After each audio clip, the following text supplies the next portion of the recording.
Oh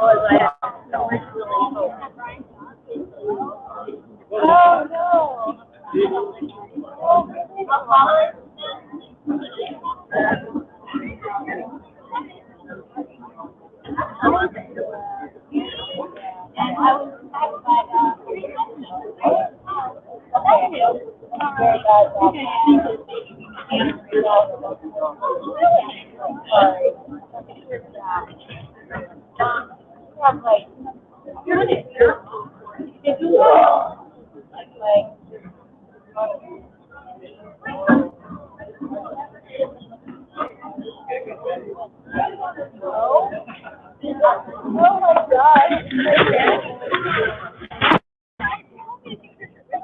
Well, actually, like, did not know that that's like the day or after.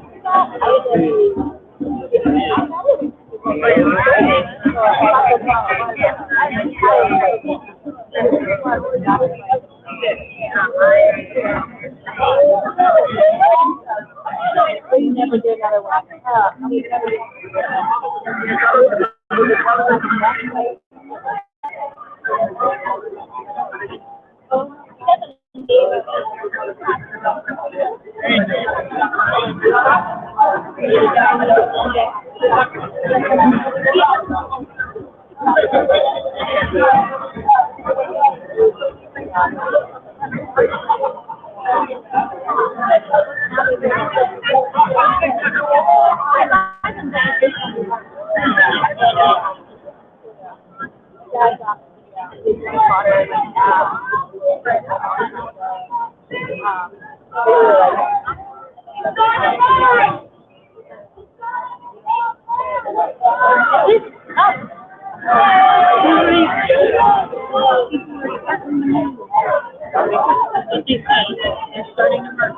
Yeah.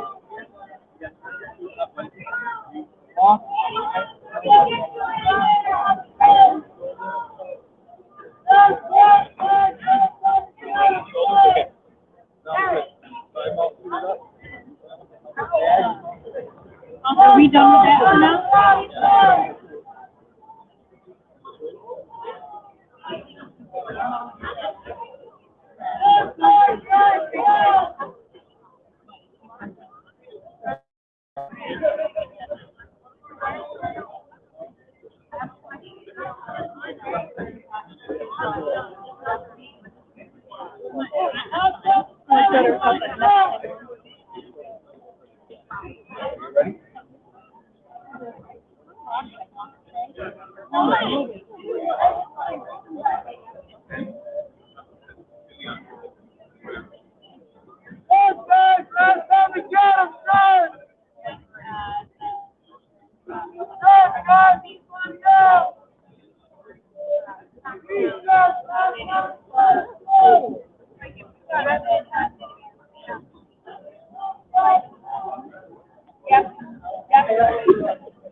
Checkers, I'd like to back.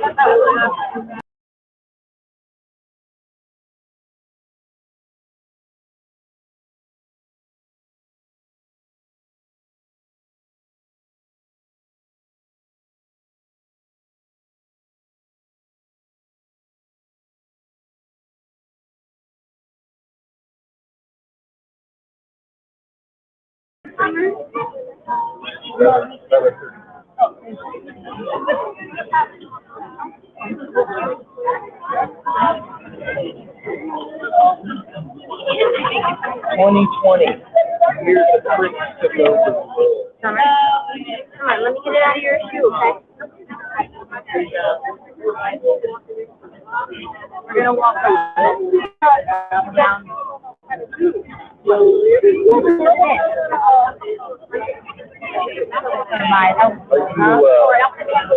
Yeah. It's almost impossible to. I can't see the fucking screen. Because you got the sun. Yeah. It's just awkward.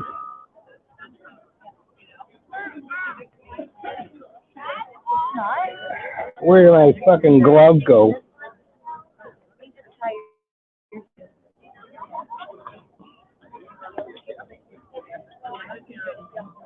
Oh, crazy. I think someone picked up the sign. Pick up what? I put those couple of those signs out and people picked them up. Well, that was the idea. All I did was stop to drop off a sign and you disappeared. I turned around and looked for you, but I didn't. You shouldn't walk away. I thought you were hanging out. You're my ride home.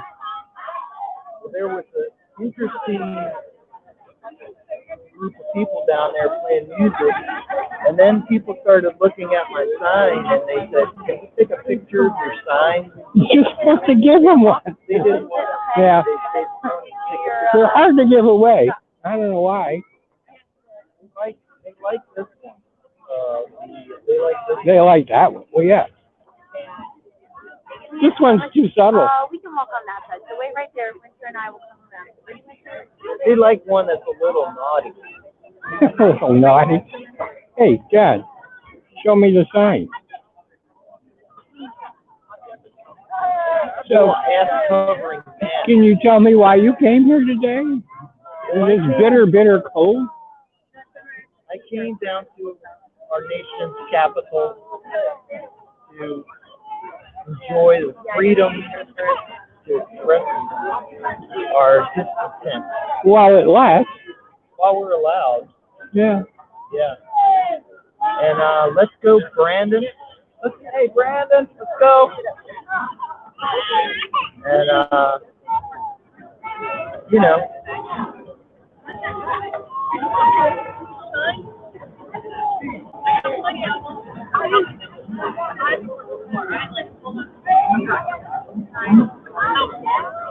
All right, after I see you, I'll walk a little bit more, okay?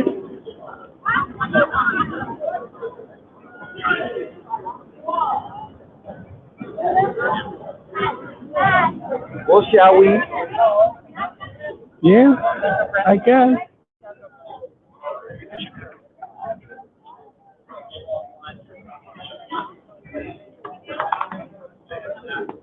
Okay.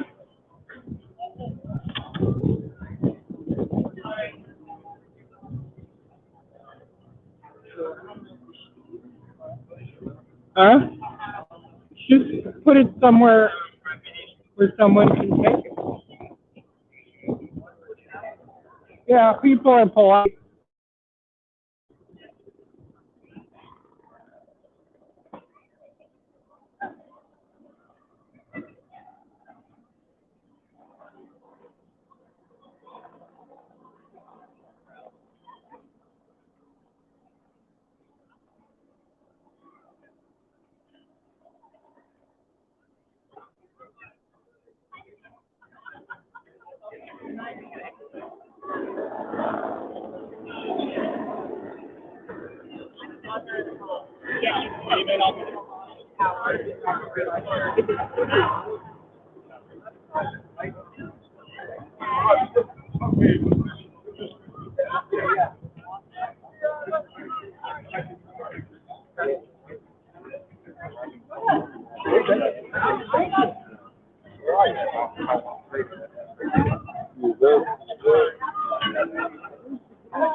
Where? I don't know, like, You gotta get with the new world order. Don't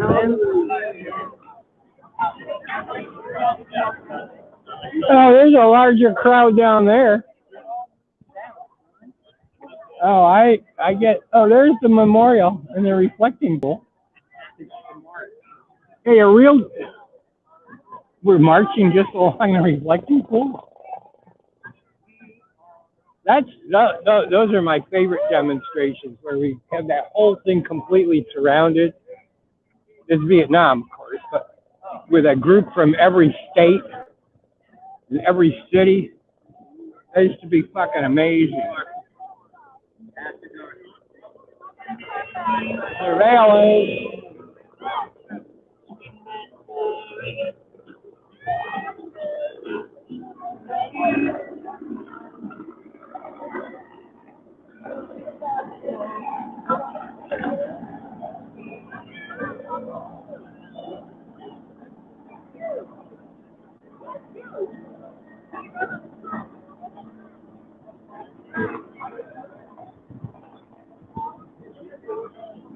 Got no hands. stick it in your pocket, Stick it in my mouth. in your mouth.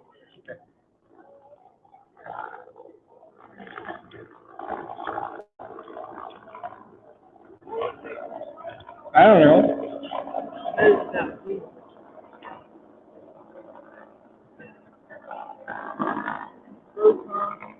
No.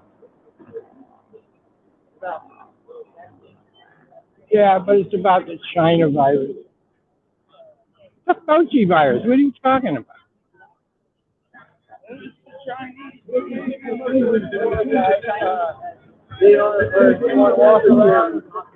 Because we gave him a contract.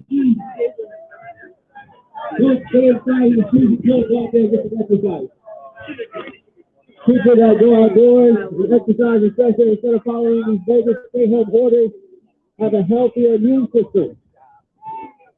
A lot of Americans think that to keep from COVID, you got to stay inside all the time.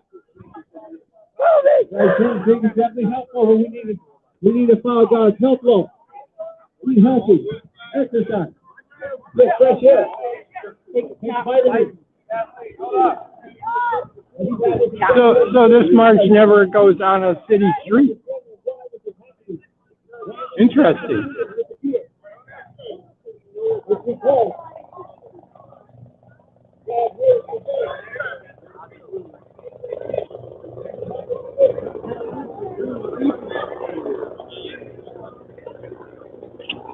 John, stop.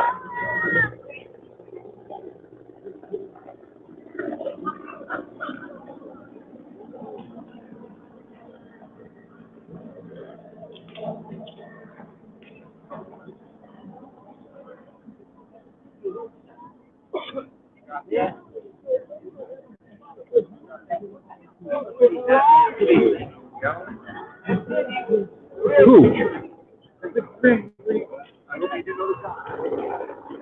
Green Reaper got COVID this year. And yeah, but he died, and they're trying to figure out if he died with COVID or of COVID. Yeah. Even that Grim Reaper. Land of the free question mark. It's such a question.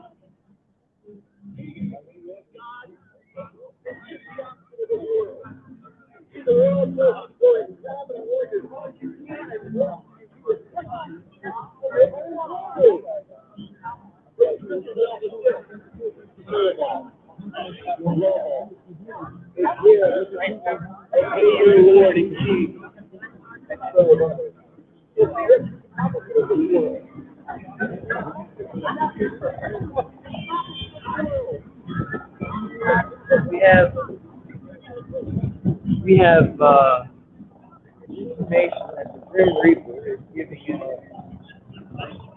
interview later today about how well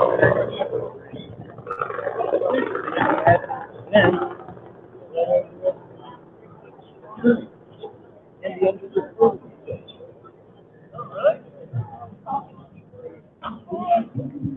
He and the tail forces team up later today to give their full count.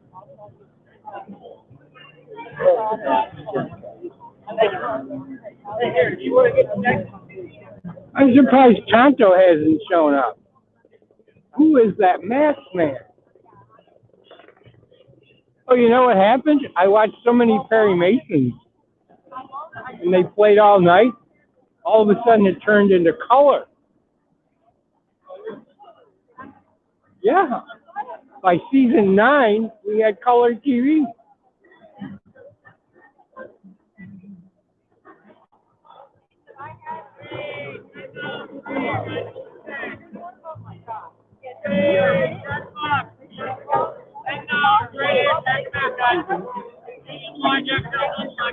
That's a good deal.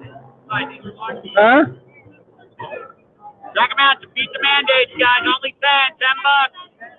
You got any? I don't got no money. Medium, large, XL, mobile, Cash guys. only? The largest right here. Cash only, buddy? Yeah, just cash. Only 10. Good deal, guys. It is. I'll trade you a sign for one. All right, guys. Hey,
Adam, where did you sleep? All about that.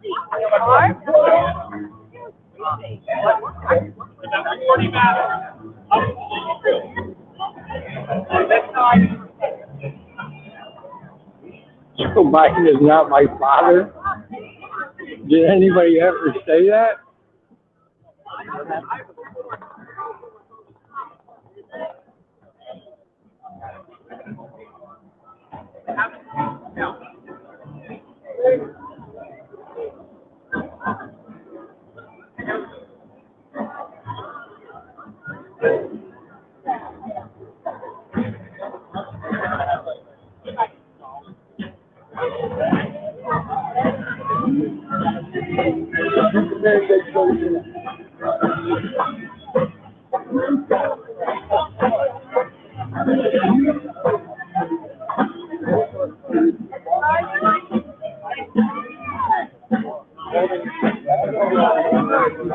Huh?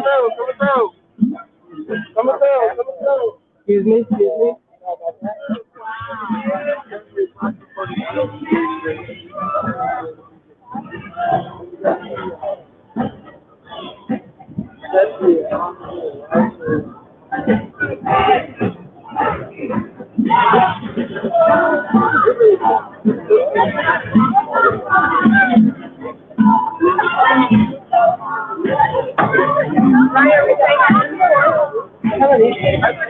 I don't know.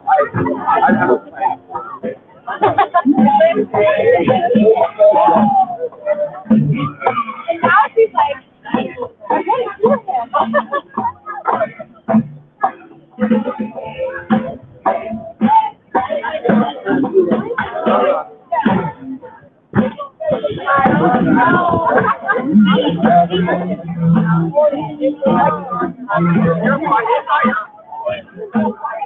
Claw pretzel.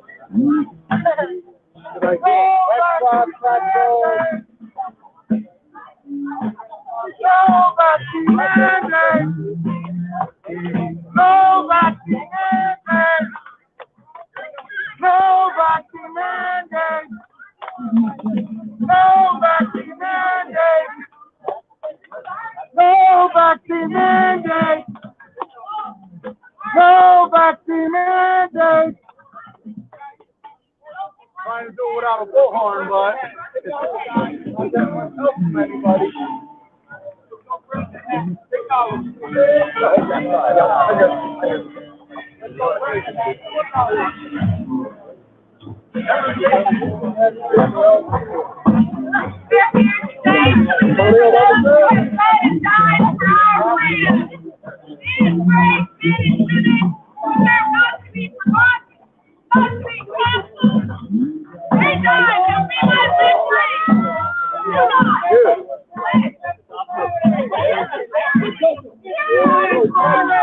I'm not doing it.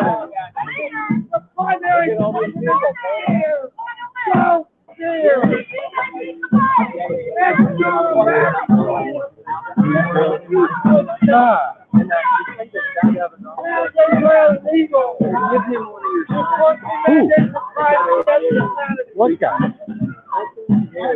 I don't know where. There's a lot of there where. This guy?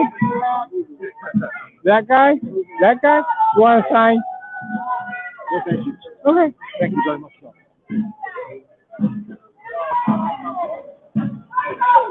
Yeah.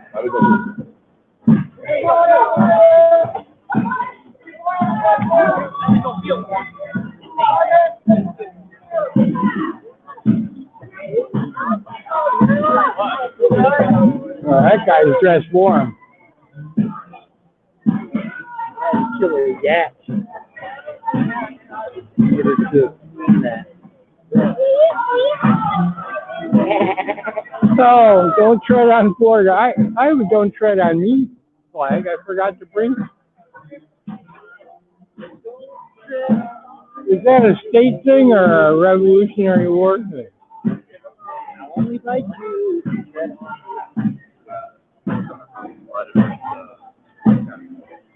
I like the rock box.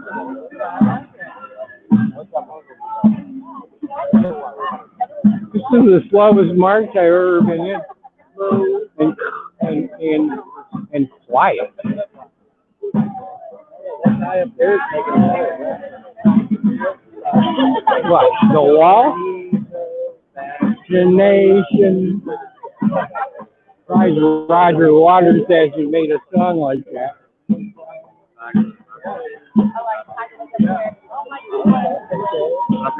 We don't need no thought control. No more teachers, dirty look. No, that's a different one.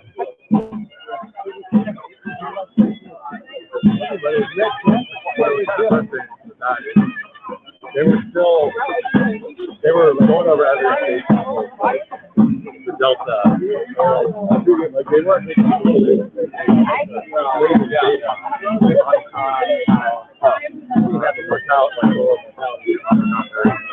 You're lucky Gamma didn't show up. Who? Gamma? Gamma. The Gamma variant. No. There's no Gamma. Yeah. Alpha, Beta, Gamma, Delta, Epsilon, Zeta, Eta, Theta, Iota, Kappa, Lambda, Nu. Gamma, they say that Gamma is Nu, Omicron, Pi. Yeah. They say that Gamma is the variant that is still. Wow.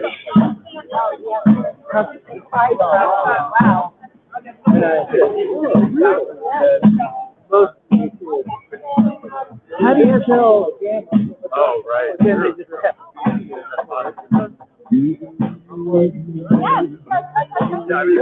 positive rate of 25%. 100,000 children in the hospital. Just 5,000 kids that are positive. Next comes Pi. I love Eye in the sky. Oh, yeah. So we got a long way to go. Higher they run it. That's a more fun thing. I've also. I'm good. Looked into this last detail, but about they would run different cycle thresholds depending on vaccination status too. I've heard that. Really? Yeah, but I that. think it's also just. I think they just dial it up so they get a positive because they get $36,000. Well, that's true. Oh yeah. Also. The financial, They put an incentive on a positive test, yeah, as if that means anything. yeah. Well, and worse, they incentivize them to put people on ventilators. I had incentivized for people Failed to die. protocol. For people to die too. Yeah. Maybe they get more if they're dead. Yeah, I mean the hospitals get a payout for people dying of COVID. Yeah, it's terrible. So of course they don't want to have any actual medical treatment. But they're changing the numbers now. Yeah, what What are the actual numbers? what a healthcare system. You know, Yeah. only pay doctors for people being sick. Yeah, right. Only incentivize, yeah. They end up Hey, I didn't know the reflecting.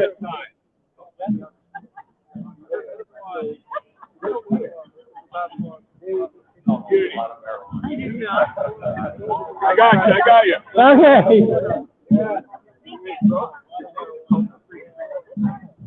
Where the hell did he go?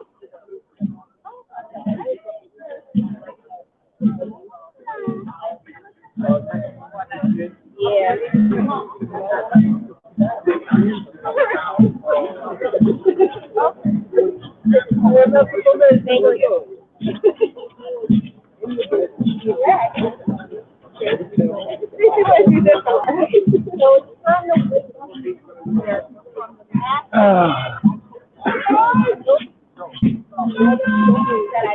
Thank The mass formation.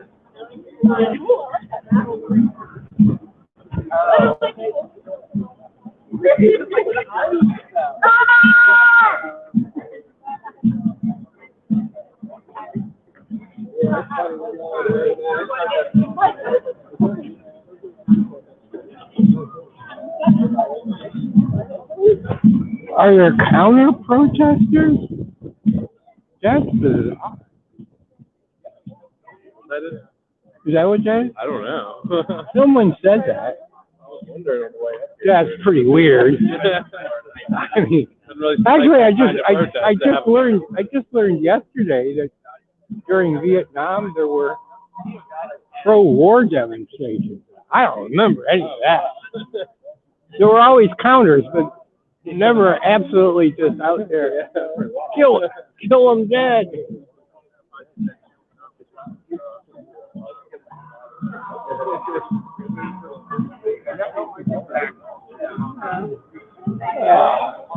I don't know, this is harder than I thought. Yeah, well, I'm now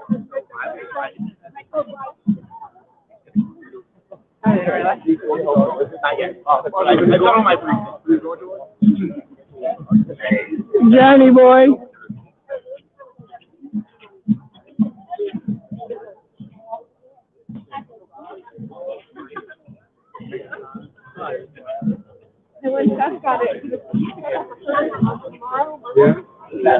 I need to go in the passing lane.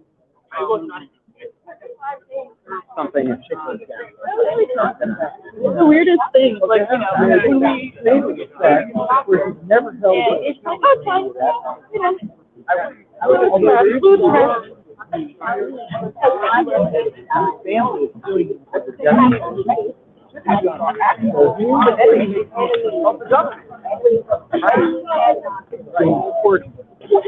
And Have you heard this? By whom? Everybody? By a family. the whole country, you know, He died immediately.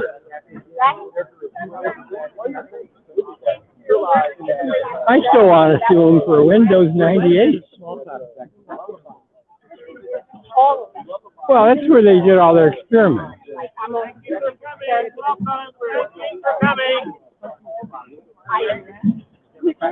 software is what it's like a Mine's green. It just looks like it's very moving, but I don't know.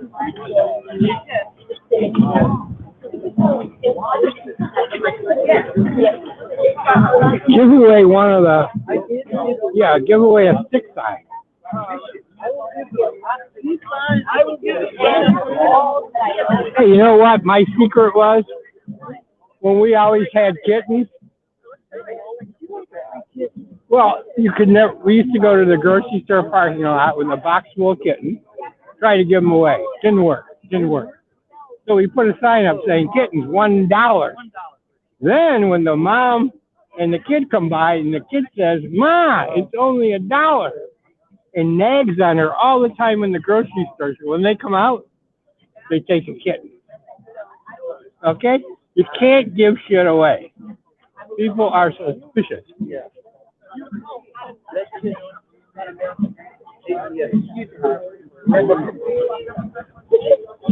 No, everybody had kittens.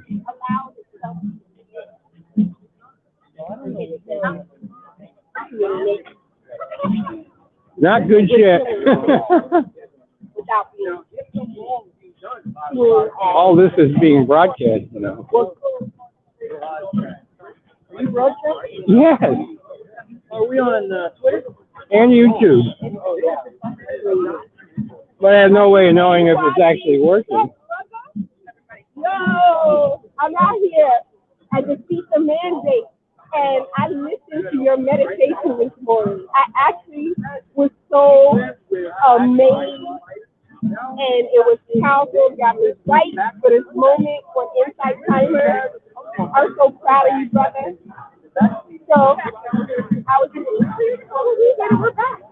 So, I guess. That's a selfie stick. Hey, look, our poster. I know.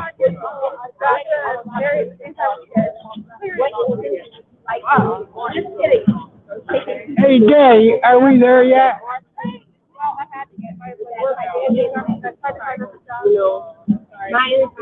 Oh. Sorry.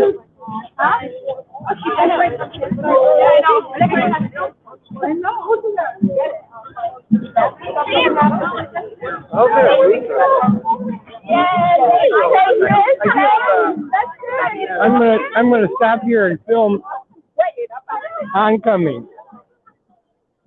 So don't get lost.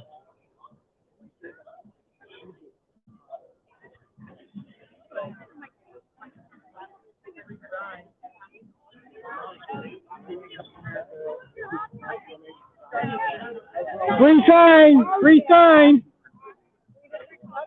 Anybody want a sign? Take one for your cat.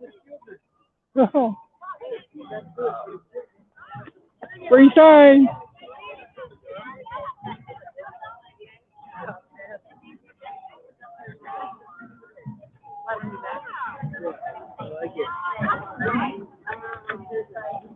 Free sign. Oh, the legs. Yeah, the 12 legs on my hand.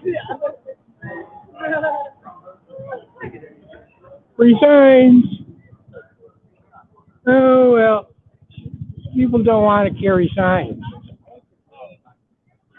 The green body, the green hands, comes from olive oil.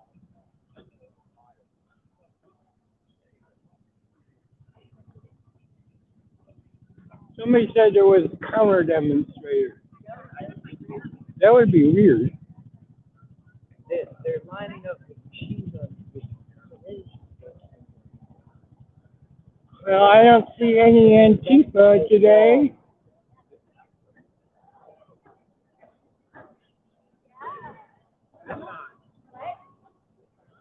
Fastsigns.com.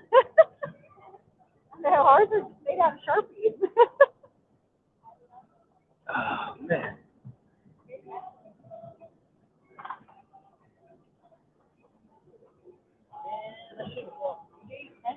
Your skates? You have Could have ice skated up. I think you would go right through the ice. I don't think it's really frozen. Yeah, they.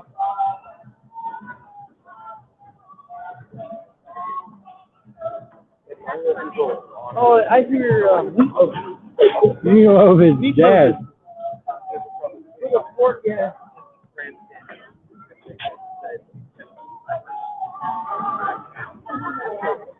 I think I'm going to need my I real. do a lot for love, but I won't do that. My girlfriend tried to get me back, but I said I won't do that.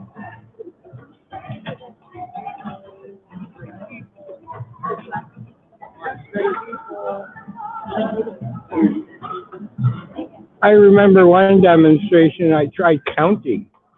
Counting. Yeah, it's not hard when they're in line like this. You figure out how many 100 is, like mile markers, and then you multiply by how many times you see that. Oh, they're all the bathrooms. Government control of healthcare. I don't want them. I want them to pay for it. That's what people don't get.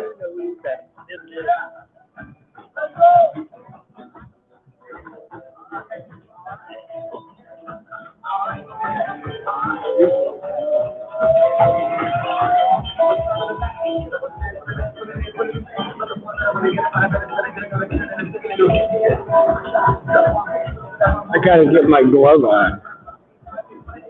Can we stop for a minute?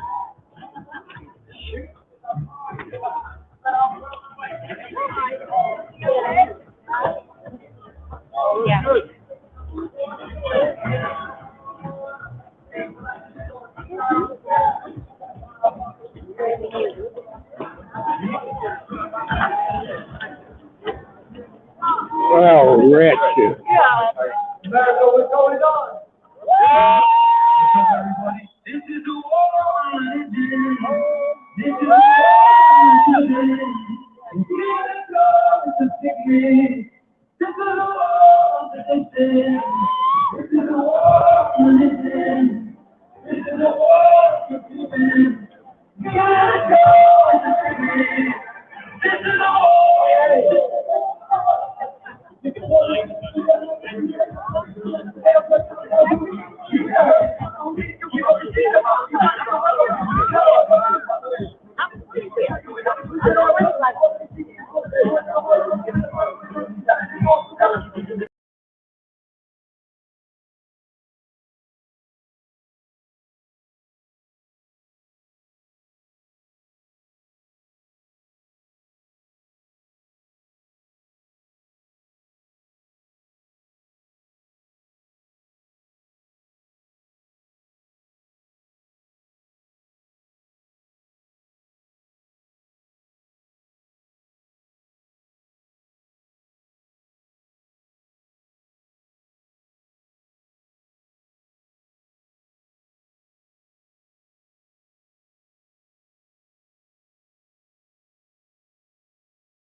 Okay.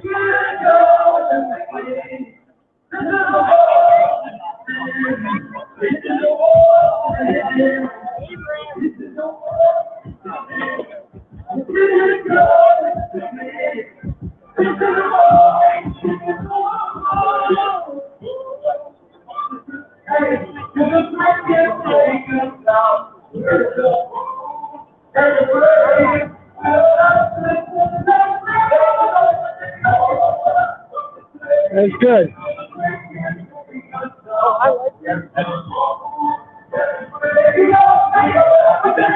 What? They're both alike. No. Stick that in the ground.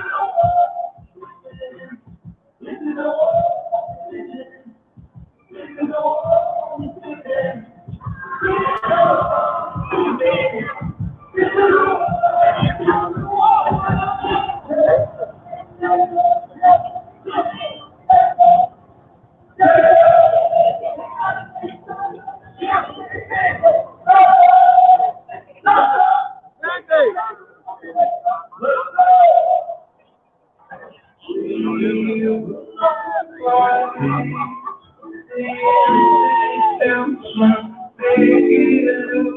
gotta hold your sign up. That's how I find you.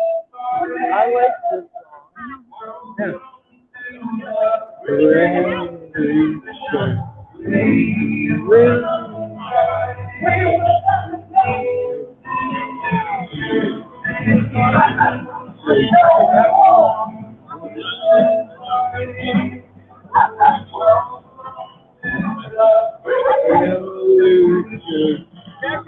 What does freedom mean to you?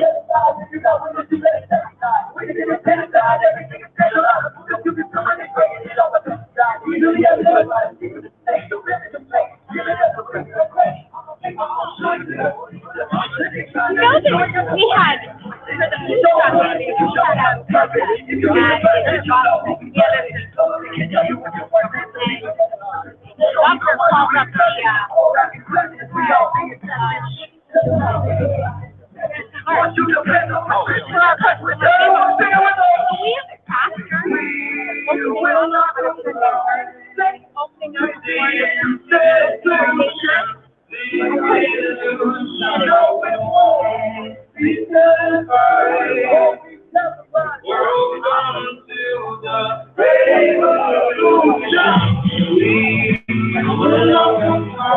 Look at that graphene oxide mind control sign. That's some good cartoon work there.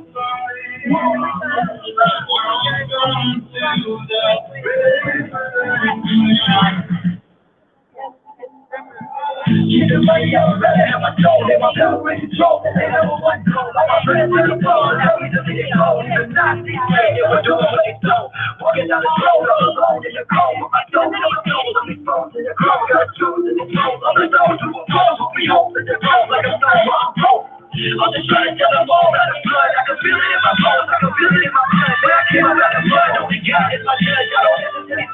It's a real love. No time with the lie. They got it. They got it. They want you to fly. You're defeating your fire. They call from the giant. The capital line. Sing it with us.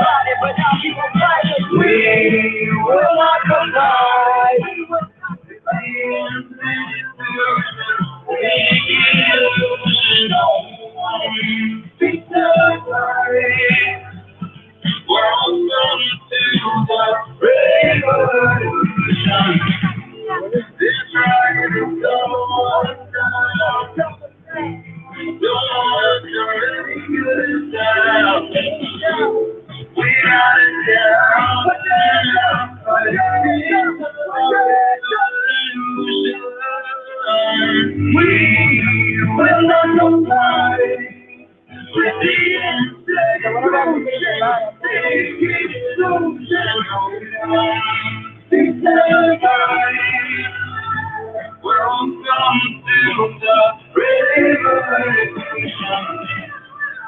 When I say stop them, y'all say mandate. Stop them. Stop them. Don't want you locked in your home without God in the love. Don't want you looking up, Dr. Stevie and Robert Malone. The truth blocked in your phone. They call the shots when they wrong. These politicians and these doctors, they are not in control. Jimmy, uncover the place that the Lord created, so it can be seen. Tired of the plague draining all over the place. We just want to be free. There's no fewer places present till we're hiding underneath. All the past threats and traumas that came from this tyranny. We won't bow down to the golden cow and do as it pleases. We don't care what you say. God over the government. Won't have it any other way. It's God over the government. Now we just don't understand how it puts that face on man. We don't care what they say. It's God over the government.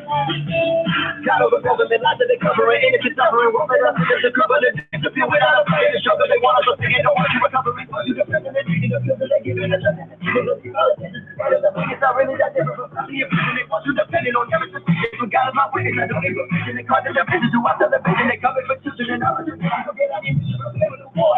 The revolution.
I got it.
You know what, John? And I'm just curious, I got a we pee. really know that we must beat them.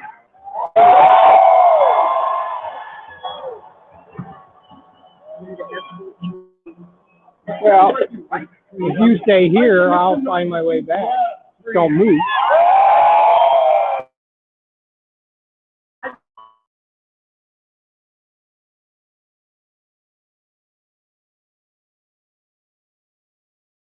Courage, the brave to do what's right.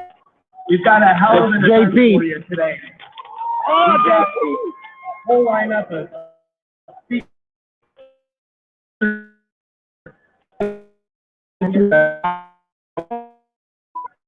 It's about guns uniting with the Vatican. The Bible.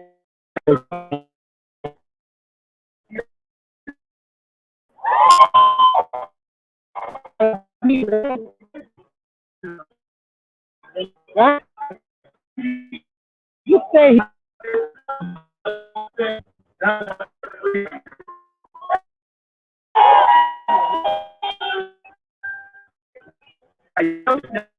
Well, one of the things I think about is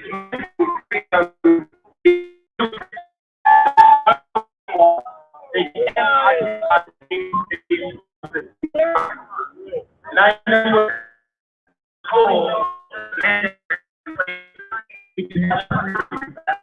nobody's were dumb enough to fall for that.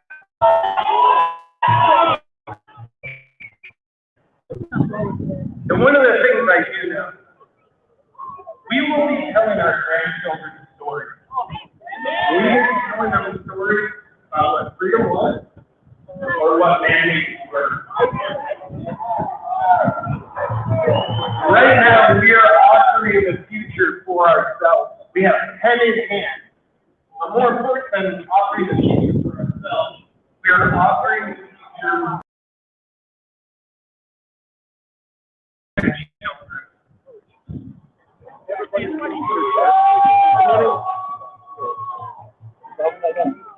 It's our fault what their lives are going to be like. So thank you for being here to choose a better. I'm just walking down to see what's over yourself and the world around you. Are you in a line? Yeah.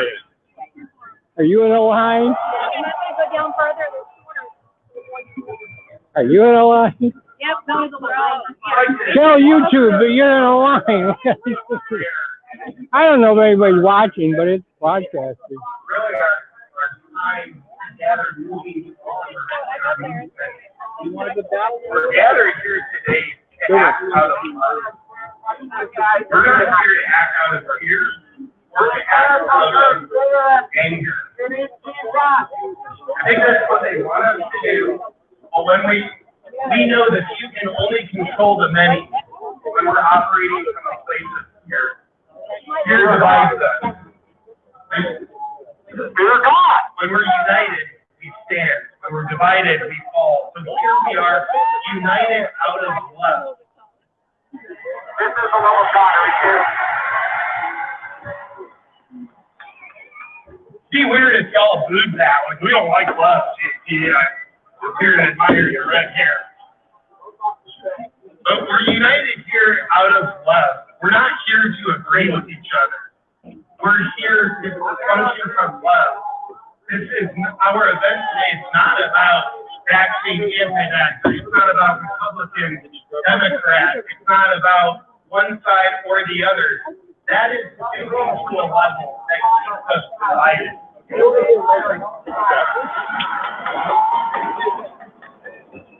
For those around the world who are against freedom, we're also doing this for you. We are with you, not for your cause. We are with you as the people that you are. So we're here to be people, and we're here to function out of love. And in my delusional, red-headed opinion, I do believe it's important for us to walk forward from this event, making sure that our words and our actions come from a place of love and unity. Otherwise, we're falling to a lower level. We're doing what? Problems can't be solved at the same level of consciousness that created. It was either Einstein or Fauci. I get this too. So we're here to rise above that. And I also want you to know, spoiler alert, freedom wins.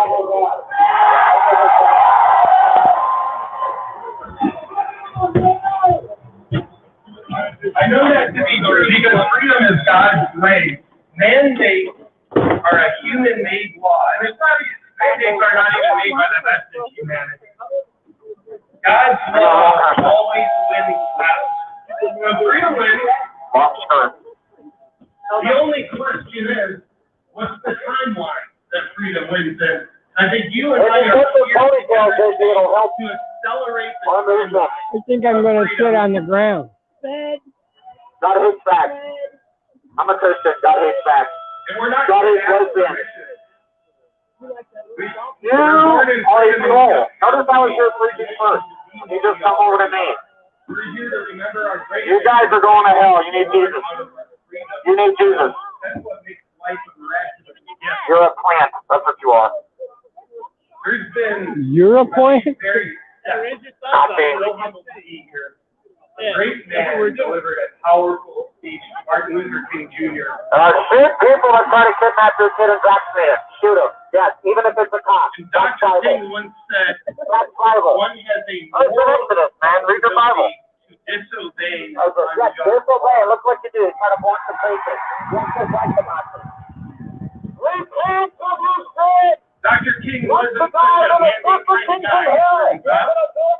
He was very for freedom. He bases life for civil rights. I don't talk to We women kind of let that them down. are opposite. We've let things slip a bit in our lifetime. We're here, I think, to apologize to Dr. King, but also right the Should have brought some chairs. as we stand If here you don't like the precinct, go to the other side. I'm not going over there. because he knew God, you Jesus, can't sinner, fly your way out of tyranny. It masturbator, just does not work. hugger, drunkard, I gotta get away from that. You're ruining my soundtrack. We're here in America, in spite of our problems, still the greatest country on earth, beacon of freedom. We're the land of the free because of the brave, not because of the compliant. Y'all are the brave ones. Thank you for being here. It matters.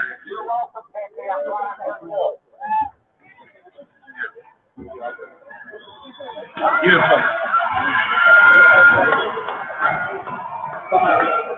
And as we get this show rolling, I want to acknowledge each and every one of you. You've made sacrifices to be here.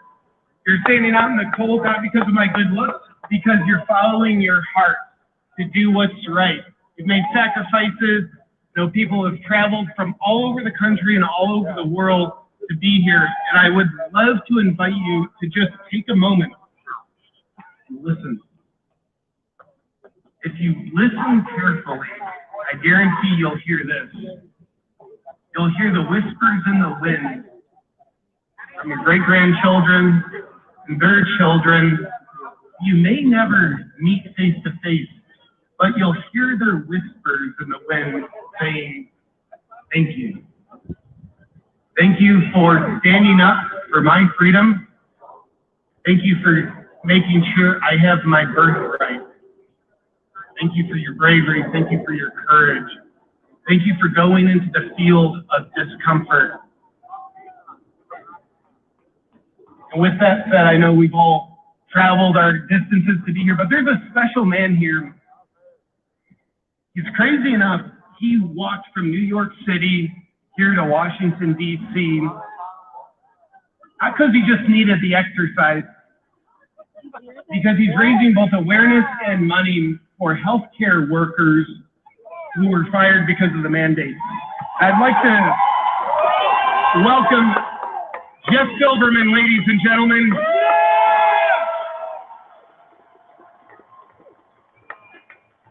Please give it up for Jeff.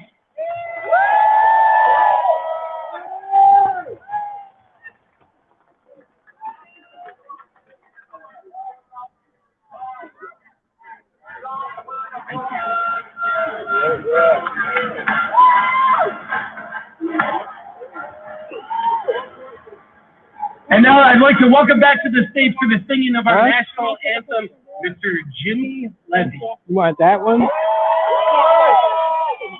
always forget the name of the mask. What's up, everybody? Formation. I want to sing the national anthem. Actually, hypnosis, too. That's Me and my starting note.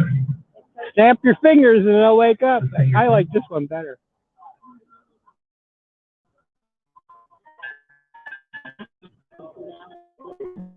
Thank you. Oh, shake. You want to say anything to YouTube? I don't know if anybody's listening. It's I'm streaming it to Twitter and YouTube. They'll probably take it down. I just hope and pray we can At do the what twilight, stand up to that part. Lord willing, while I'll have grandchildren whose someday, broad their stride children, Well, and they and will bright whisper stars things through the But I know people pain behind us need credit. It's wonderful. for the ramparts we watch. I would never march with a flag for the last 40 years. I don't have a problem all of a sudden. Isn't that weird? In the rocky wasteland, the bombs bursting in gave room to the night. Well, you know, Did our flag was still there. I was always registered Democrat, but I never voted once. I voted for Bill Clinton. Oh my God. Oh my God. He destroyed this country. Okay? He's still doing it. So For the land of the free. I voted for Trump.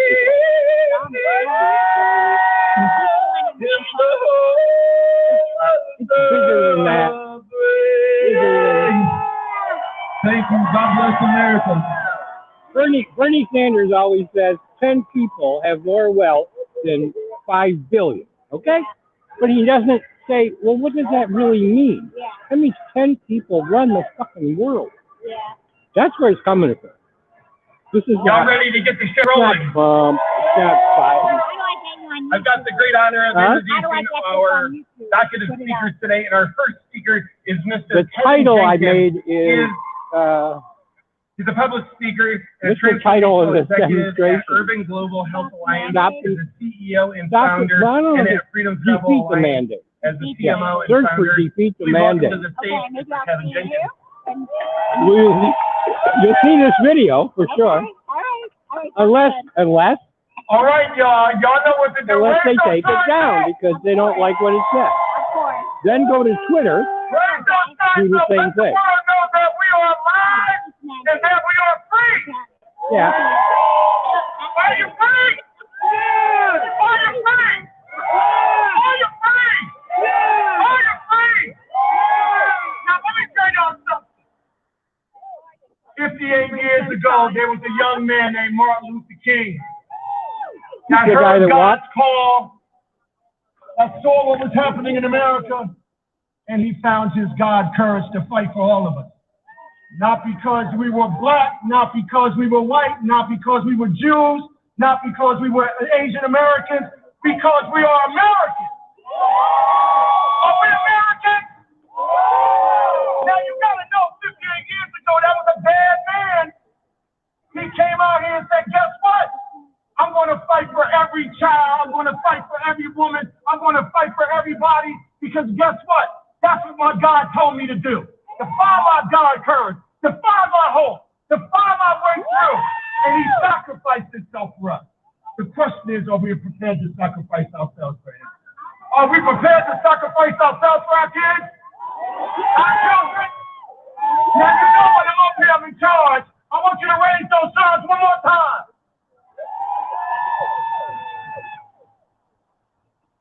Now, you know, this is a defining moment for us because 58 years ago, we forgot what he said. He said, we're a country of love. We're a country of hope. We're a country that care about people. We're a country that will stand against bigotry, stand against segregation. And we forgot it. We forgot it. But today we are going to reclaim one dream.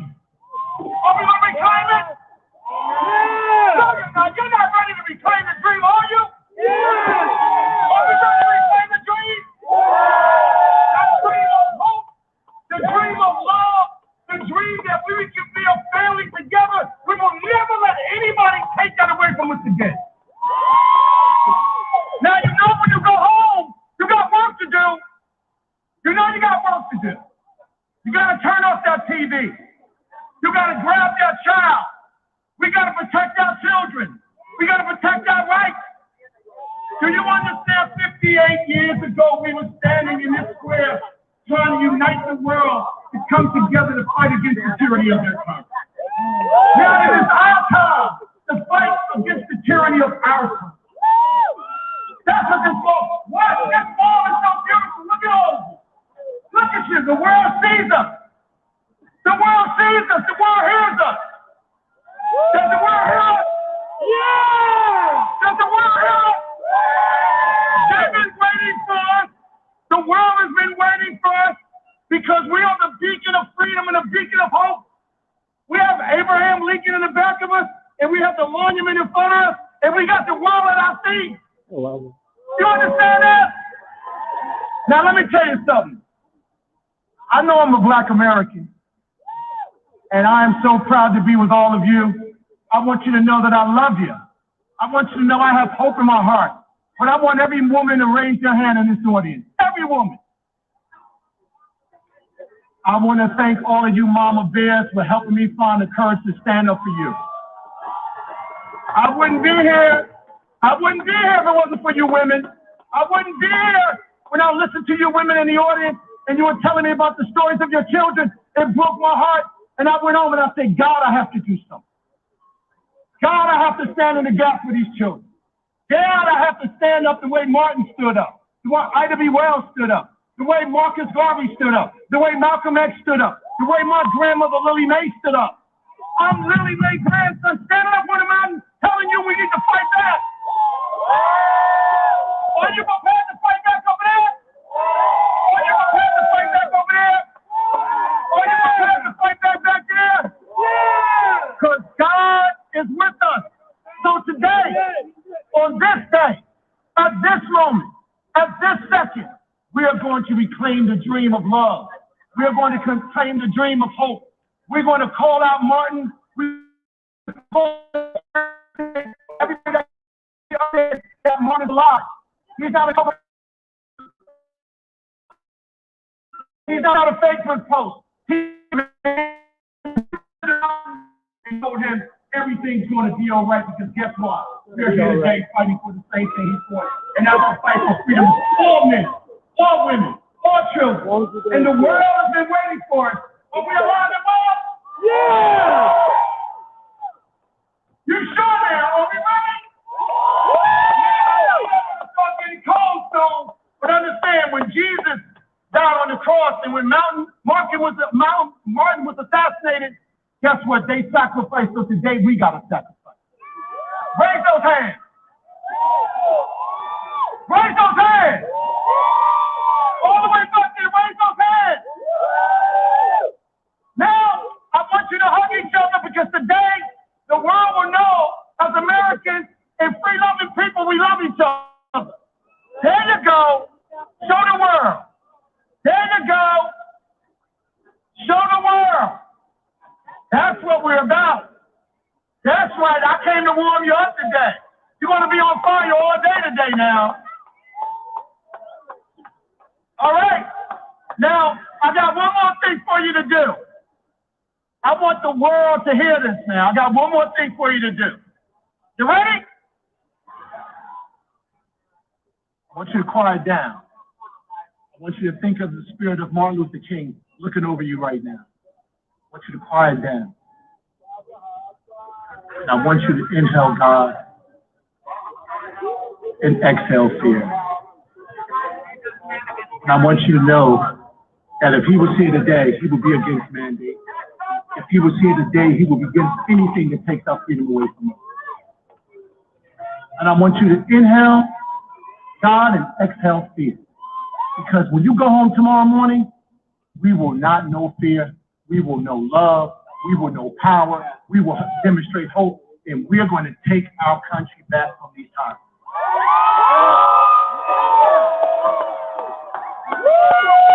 Raise those signs. God loves you.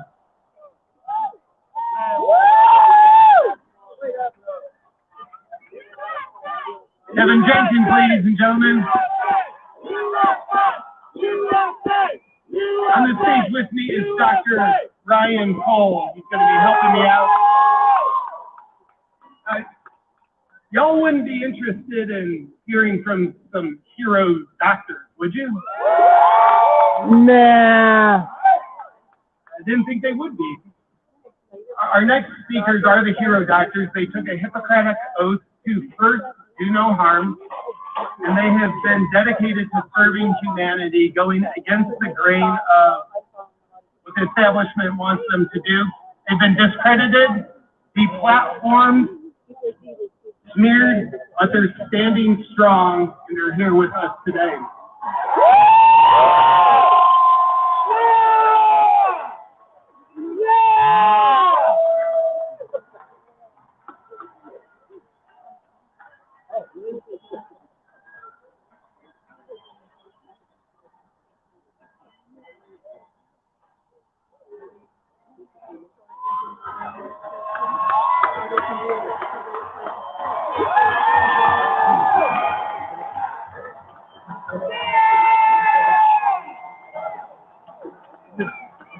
Thank you.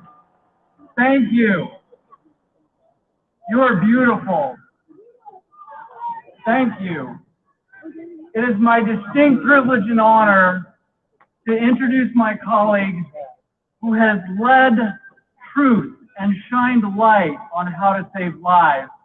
This is a man of humility, of distinction, of intelligence, of integrity that many of you know, and if you don't, the world. He has probably saved more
each and every American. In fact, we heard the opposite.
You're going to hear the careful vetting of this the benefits and totality of what we are looking at today. And I'm going to say with my mouth, and that is we have 3 critical circles that all important in this. We have a circle of medical freedom.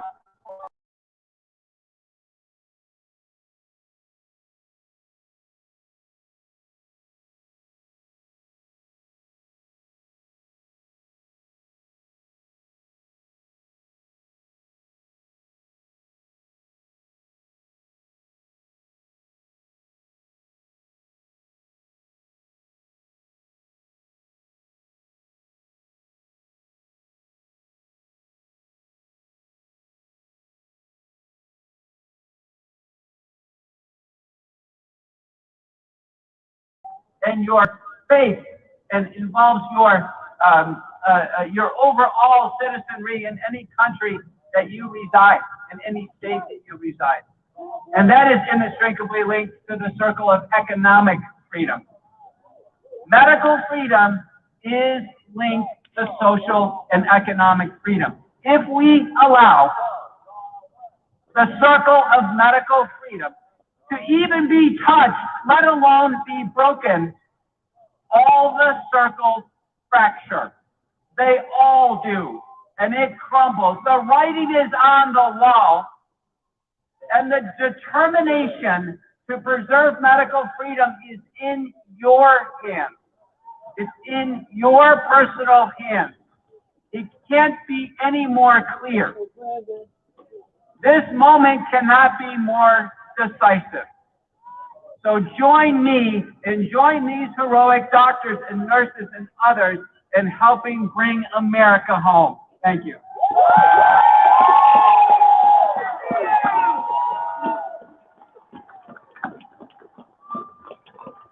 I think Dr. McCullough is my spirit animal, and I'm so grateful for his work.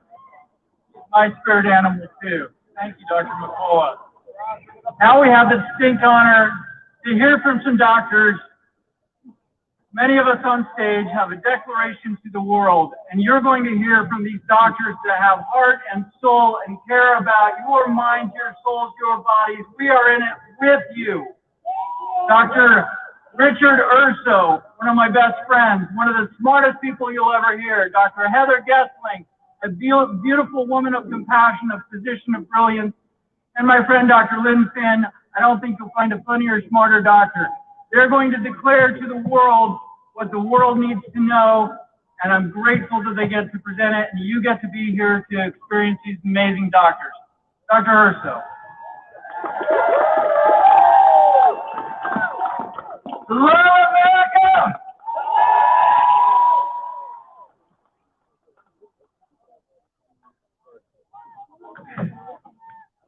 We stand before you today. We are not one doctor.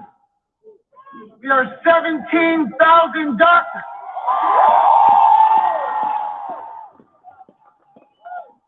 That's more than the NIH, more than the CDC, and more than the FDA. These are all signed and verified. There are powerful forces against us, as you know. The news media. Does anybody trust the trusted news media? Do you trust the CDC and the FDA? No. Do you trust Fauci? No. Hell no. All right.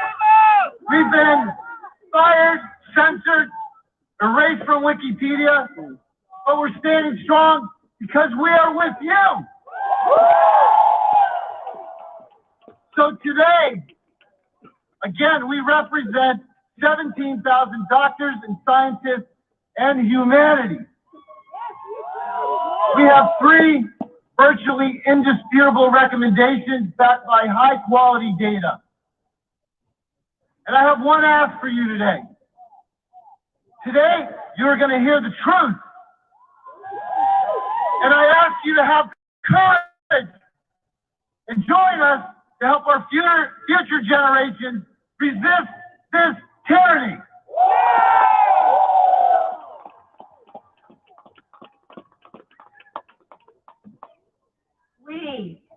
physicians of the world, united and loyal to the Hippocratic Oath, recognizing the imminent threat to humanity brought forth by current COVID-19 policies, are compelled to declare the following.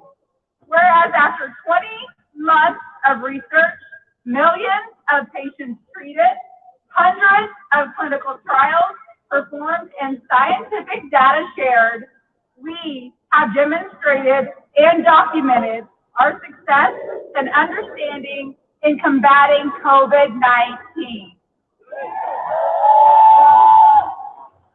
In considering the risks versus benefits of major policy decisions, thousands of physicians and medical scientists worldwide have reached consensus on 3 foundational principles. The first being, healthy children should not be forced to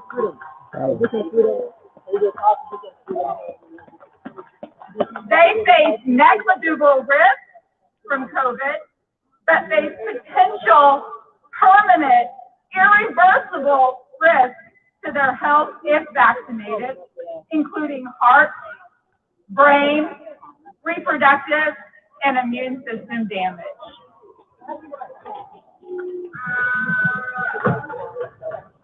Natural immunity denial has prolonged this pandemic, and it has needlessly restricted the lives of COVID-recovered people. Masks, lockdowns, and other restrictions have caused great harm, especially in our children.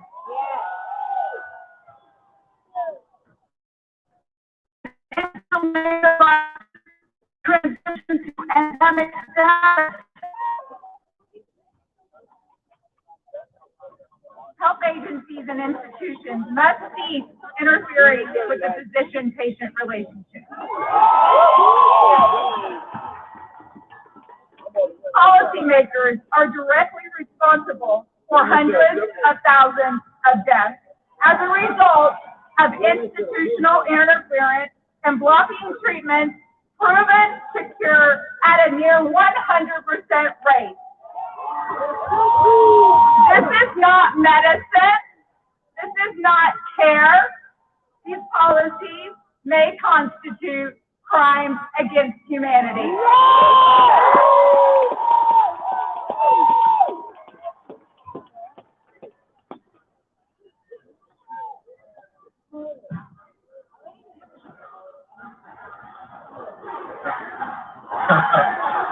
I love it!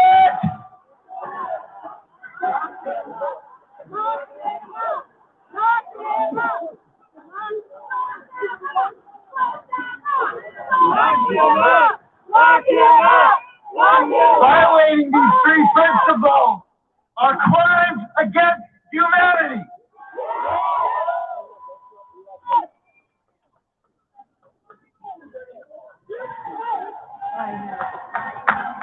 Thank you, doctor.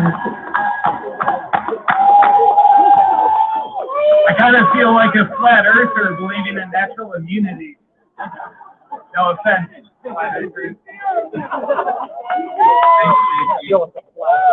Next we have, if you are ever in the ICU, these are the doctors you want looking over you. These are some of the most experienced, brilliant, well-published doctors in the world.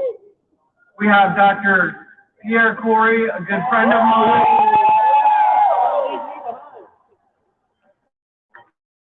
I know you know I know. We have Dr. Paul Merritt, who is sage of wisdom. And we have Dr. Mary Bowden, who is the Tigress for Freedom.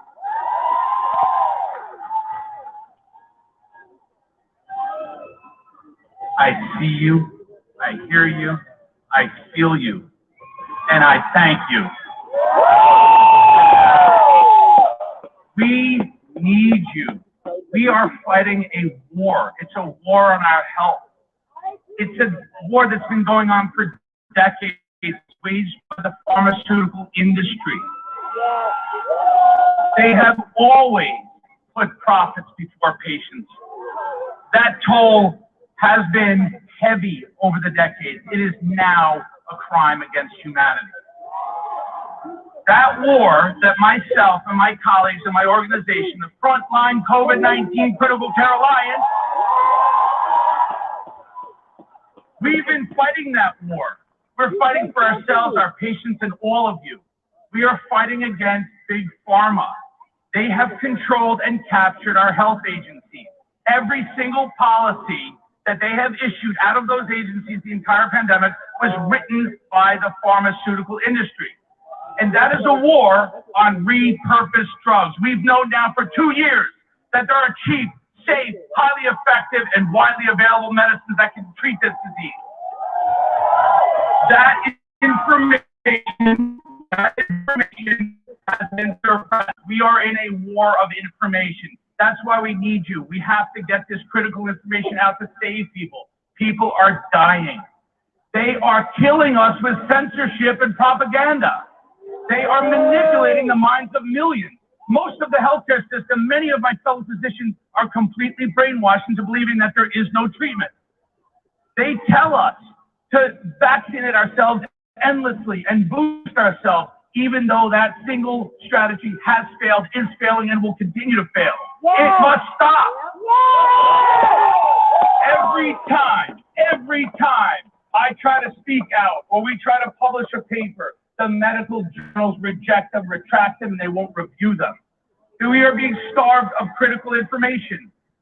The media ignores us. They've captured the television stations and the newspapers. They will not allow any information about nonprofit, low-cost medications to reach the masses. And people are dying. They are dying as a result of those actions. We need to stop the dying. We have treatments that work. We've known they work. And this isn't about ivermectin or hydroxychloroquine or fluvoxamine. It's about the war on repurposed drugs. And we're trying to win that war. We are winning that war, and we will win that war.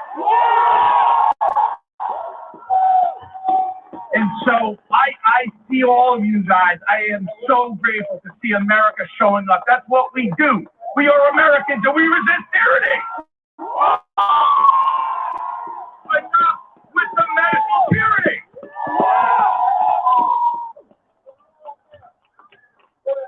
We are going to win. The phrase, live free or die, has never meant more to me than it does now. We must live free or we will die.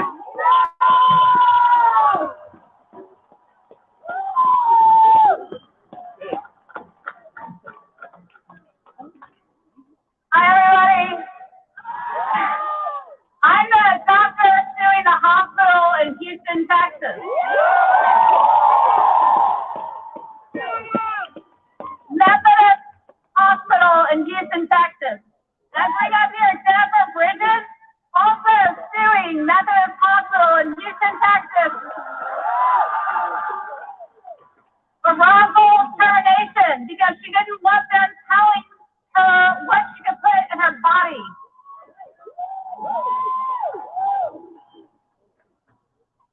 I have treated in the last 6 months over 2,000 patients with COVID. I have helped them. I have given them monoclonal antibodies.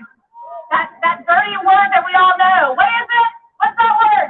Ivermectin. I have been giving them breathing treatments, and I have been keeping people out of the hospital. And for that, Houston Methodist suspended my privileges. And they did it over Twitter.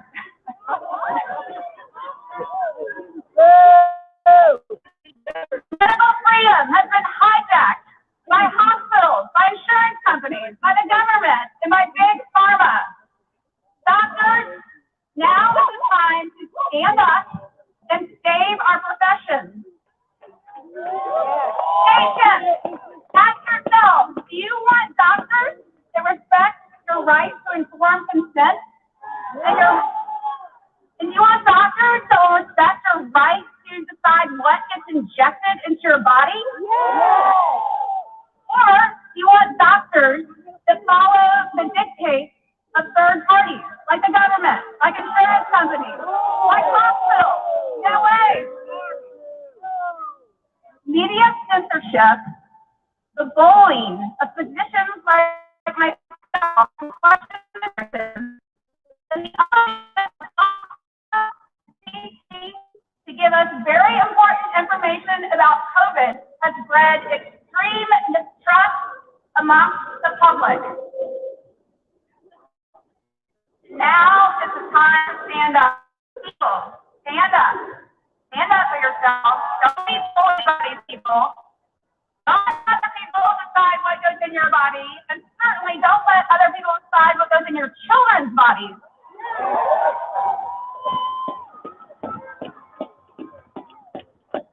Thank you all for coming out here and supporting us. Thank you for all the kind messages that you have poured upon all of us up here. We really appreciate it, and I would follow my journey as I take Methodist Hospital down.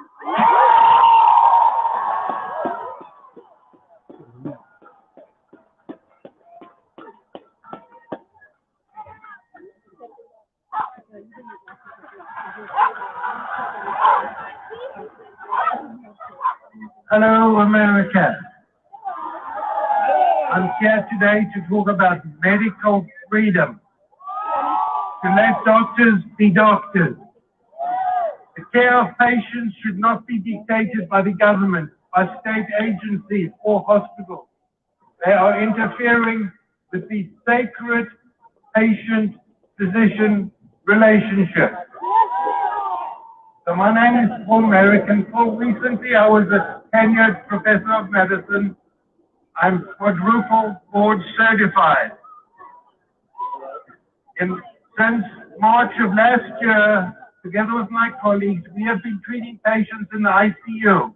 We've developed protocols for the treatment of COVID-19. We have successfully treated COVID-19. We used cost-effective, repurposed safe drugs. And then in November, my healthcare system banned me from using these drugs.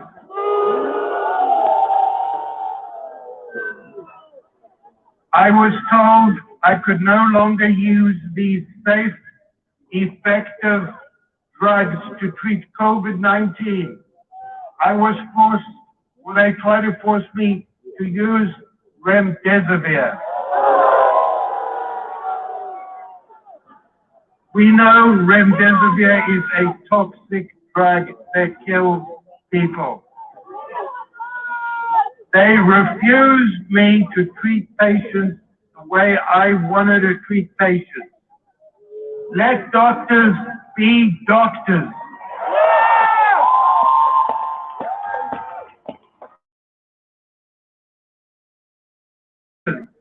Government officials should not tell physicians how to treat their own patients. They are interfering with the basic physician-patient relationship. Let the patient and physician decide. So I stood helplessly watching my patients die. You see the snipers? I was not allowed to treat them. As a clinician, That's why they're there. 35 years. Do you know how heart-wrenching that was? One of them had to take a pee left. It was awful. And we need They're to always stop on the this White House, medical too. tyranny. And let doctors be when I sit in doctors. Lafayette Park, you gotta be careful. What doctors You make a do. sudden move, Thank you. if you sit on the ground and they can't see your hands, you're in trouble. I'm the field and They'll be others keying in doctors on you. like this. But one of the girls that was demonstrating with us What do you think? went and met one of them. Crazy idea to let doctors be doctors. Tried to change his Let mind. patients be patients. They come down eventually. Relationship where they care about each other. It's a little bit radical. Part of the conspiracy theory of reality. Okay, you got something to say to you too? I mean, that guy has marketing has a pretty good idea. You know? I don't know. Just saying. Okay. All right. doctors be doctors. And let us treat patients and save their lives. warm out. Don't shackle our hands. We will This is so I can deal with this. That's for bitter cold. I got one of your hats. Now I have the privilege of I got this. I got some more underwear. I mean, I'm getting warm. Brilliant mind. And that's the beauty of this today. Yeah. Is we have critical thinkers from all walks of If life. they arrest me, I want you to save my camera. This virus is My not phone. political, it's not red, it's not blue, it's not purple. It's about humanity, and we are here for humanity today. Next, we get to hear from Dr. Paul Alexander, a brilliant thinker, a brilliant man who has brought the truth together in an easy-to-understand format. We have a woman who has a heart of gold and compassion, Dr. Pat Lindley. You'll get to hear from little old me for a second, and then we'll get to hear from another hero, Dr. Aaron Kheriaty. Dr. Alexander. Hi. Hi, everyone. Listen, first of all, I want to say let's give it up for our police.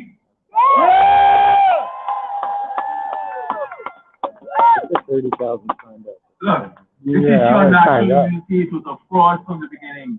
They lied to you to tell you that vaccinal immunity was better than natural immunity. That was a fraud. Vaccine immunity can never, ever supersede your natural immunity. Period. I'm here on behalf of the Unity Project, and I wanted to say it is time for us to understand that we need to bring this pandemic to a close. We need to declare this pandemic emergency over. We looked at all of the science from since February 2020 to today. We found no instance across the world, the entire world, where any lockdown policy, where any school closure policy, where any mass mandate worked. They all failed. The CDC, NIH, FDA, they have become very inept, and they have not been guiding the population properly. It's time to put a stop to that.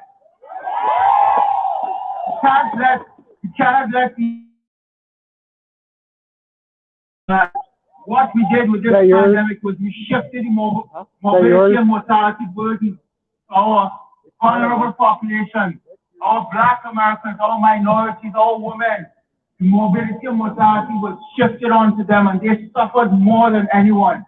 They were incapable of shielding. They were incapable, and they suffered.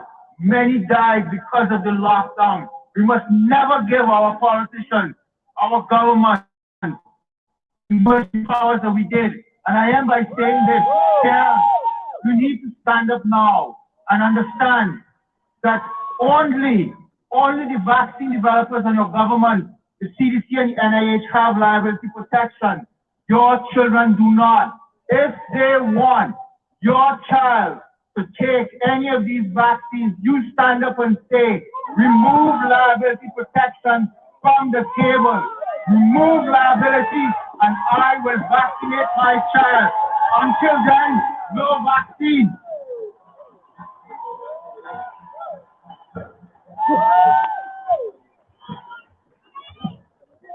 Natural immunity denial is the Achilles heel of the vaccination program.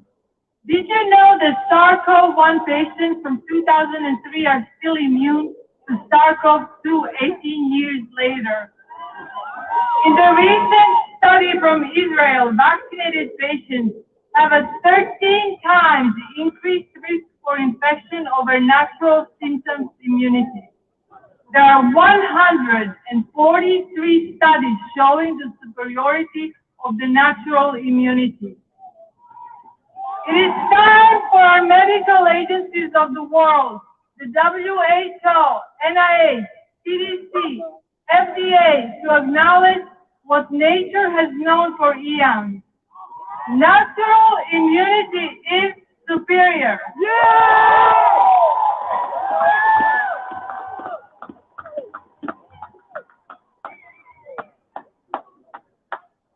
I want to quote President Lincoln, who sits behind us. You can do that too. He was a good man too. Abraham Lincoln said, America will never be destroyed from the outside. If we falter and lose our freedoms, it will be destroyed because we destroyed ourselves. The pandemic is ending. The narrative has cracked and the dam is flowing. Other nations have opened up. You can be on the wrong side of history or on the right side of history, but the people in front of you and the people in this crowd are on the right side of history.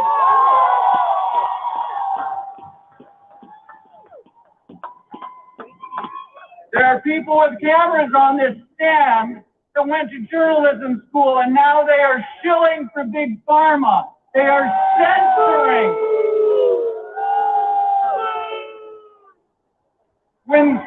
When you wake up in the morning, CNN, did you say, I'm going to cancel and censor doctors today so people can die? We hold you responsible too. It's up to you to look into your hearts and say, I've been wrong, I will be humble, I will do my job as a journalist and learn the truth that people have immune systems, that vitamin D saves lives.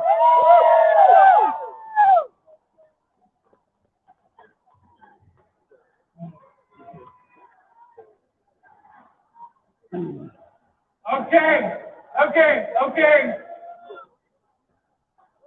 But as I say that, we're here in unity and love, and I love them enough to know that they're going to be smart enough to actually do the research and change their mind. They don't need the paycheck from pharma. We get the paycheck from being humans. The paycheck is having a good heart and having connection and humanity, because that's good for your immune health. We're not going to judge anyone. We're here in love and unity because the pandemic is ending and we are never going to let it happen to humanity again. The heroes of the pandemic were canceled. We will never allow mandates on humanity again. And we made a vow. History does not repeat itself. History is a poem that rhymes with itself. And I hear those evil heel flicks of history. That is a poem, a mandate we need to erase. That is a poem and a piece of history we will not repeat. Natural immunity is the best, the broadest, the longest lasting. Take care of your body. Sleep. Don't eat the junk of the big food systems. Get your vitamin D, your vitamin D, your vitamin D. Vitamin D!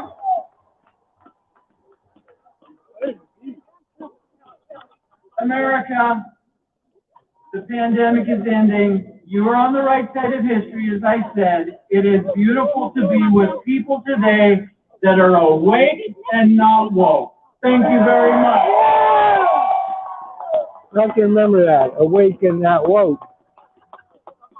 Go to sleep. Wake up. Look to your left. Look to your right. Look in front of you and look behind you, my friends. You are not alone. Last August, I challenged the University of California's vaccine mandate in federal court. 3 months later, the University of California fired me, where I had spent my entire career as a professor in the School of Medicine and director of the medical ethics program. Oh, yeah. I'm not backing down. The guy who fired the ethicist. Because there's a human right not It's not ethical. Constitution, and that is the right to truth. And no right has been more systematically trammeled in the last 2 years than this one. Our ruling class has seen in COVID an opportunity to revolutionize society. Recall, for example, how the phrase "the new normal" emerged almost immediately in the very few first weeks of the pandemic. The specter of asymptomatic spread, which never had any scientific basis, turned every fellow citizen into a potential threat to my existence. It would be hard to devise a better method to destroy the fabric of society and to divide us. We can't let this happen. We're done with this. People who are afraid of everyone who are locked down, who are isolated for months or years behind screens are easier to control. A society grounded in social distancing is a contradiction. It's a kind of anti-society. The pandemic was then used as a pretext for expanding state powers beyond all previous limits. The threshold for what counts as a public health emergency was deliberately never defined. So this state of emergency continues indefinitely with no end in sight. With vaccine mandates and vaccine passports, we're seeing the emergence of what I call a biosecurity surveillance regime. The welding of digital technologies, public health, and police power are leading to unprecedented invasions on our privacy and intrusive methods of control. Now keep in mind that this pretext of public health and public safety has been used to a regime. The cautionary tale from Germany, given the fact that Nazi Germany was governed for virtually the entirety of its existence under Article 48 of the Weimar Constitution, which allowed for suspension of German laws during times of emergency. Recall also the name of the group that carried out the infamous Reign of Terror during the French Revolution. It was called the Committee on Public Safety. As the great Soviet dissident Alexander Solzhenitsyn lamented, if only we had stood together against the common threat, we could have easily defeated it. So why didn't we? We didn't love freedom enough. We hurried to submit. We submitted with pleasure. We purely and simply deserved everything that happened. We will not go down that same path. That's why we're here. We will stand together. We will resist together, peacefully and non-violently, but with steadfast courage and without compromising, without giving another inch. God bless you all. Thank you.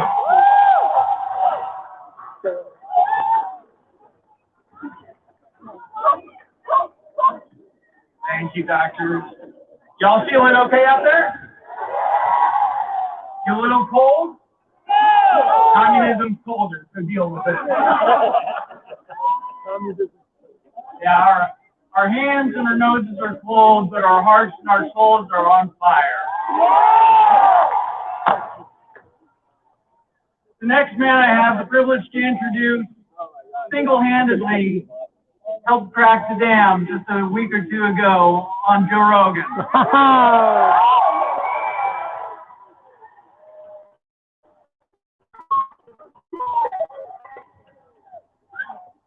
And I know he wouldn't be here without the strength of his beautiful wife. So let me introduce to you Dr. Robert Malone and his beautiful wife, Dr. Jill Malone.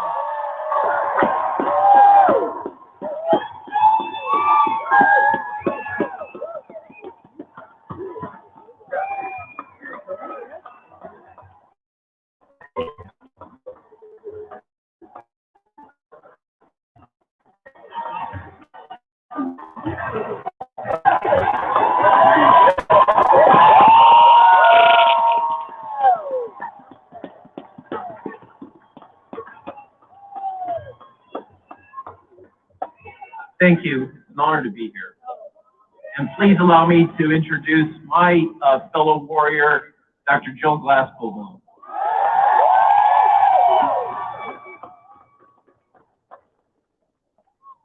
In March of 1963, a great man came to Washington, stood on the steps of the Lincoln Memorial right there, and changed the world by speaking from his heart about his dream.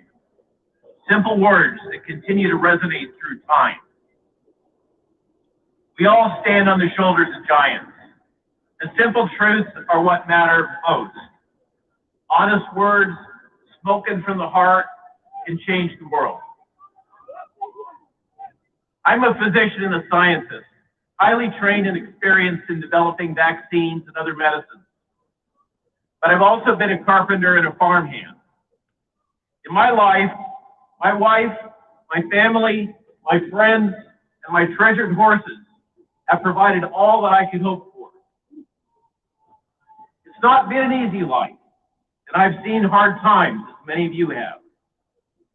In walking my path, I've traveled from the arrogance and hubris of youth to arriving in awareness that peace and happiness flows like a fountain from a commitment to kindness, and striving to help others. I come to you with an open heart as a physician committed to healing, bringing 3 simple words, each of which ring like bells in the soul of honest people. Integrity, dignity, community. Integrity is a commitment to truth in what you say, how you live, how you treat others. Dignity flows from respect for ourselves, for each other, and for the world we live in. Community is what binds us together to each other and gives our lives purpose and meaning. St. Augustine, the doctor of the Roman Catholic Church, famously said, "The truth is like a lion. You don't have to defend it. Let it loose. It will defend itself."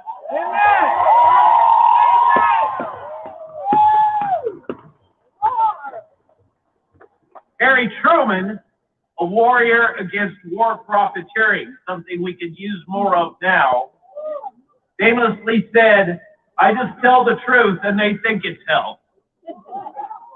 These are my truths, and I believe they're self-evident.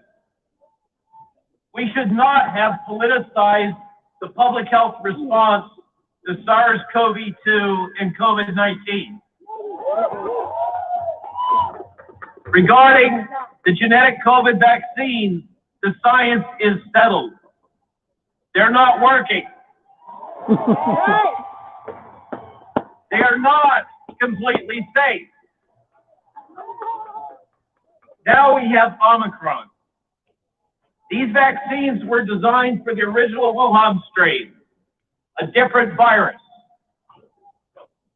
Whether they made sense for protecting our elderly and frail from the original virus is irrelevant. So let's stop arguing about that. We must look forward. Vaccines do not prevent Omicron infection, viral replication, or spread to others. In our daily lives, with our friends, with our families, we all know this is true. These genetic vaccines are leaky, they have poor durability, and even if every man, woman, and child in the United States were vaccinated, these products cannot achieve herd immunity and stop COVID. They are not completely safe, and the full nature of the risks remain unknown. In contrast, the natural immunity which healthy immune systems develop after infection and recovery from COVID is long-lasting, broad, and highly protective from disease and death caused by this virus. If there is risk, there must be choice.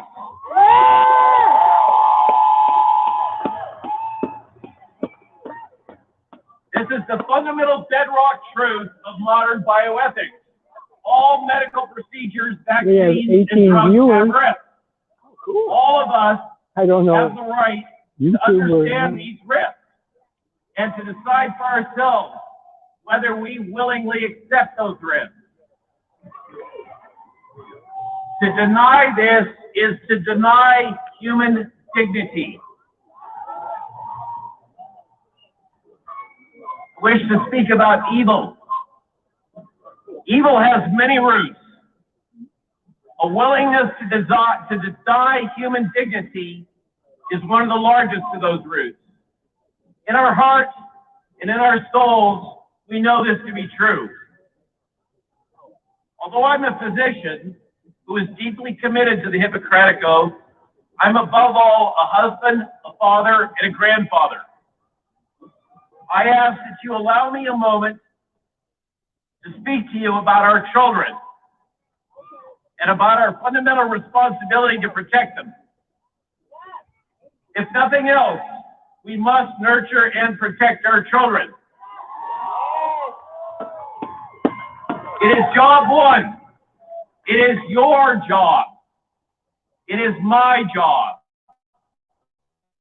It is not their job to protect us. During the last 2 years, our society and our public health response has failed. Many things that our public health system has demanded we do to our children has directly harmed them. Self-harm, suicide, and drug abuse in children have taken off around the world. Anxiety, bullying, intimidation, coercion have become the norm. Measured IQ in the very young has dropped. Fundamental childhood delays are easily measured. And both physical damage and death of our children from injecting them with genetic vaccines in order to protect the elderly from a virus is occurring. As a parent, those that are parents are going to be parents. It is ultimately your responsibility to protect your children. If they're harmed by these genetic vaccines, you are the one that will have to take care of them. And you will carry the burden for the rest of your life and theirs.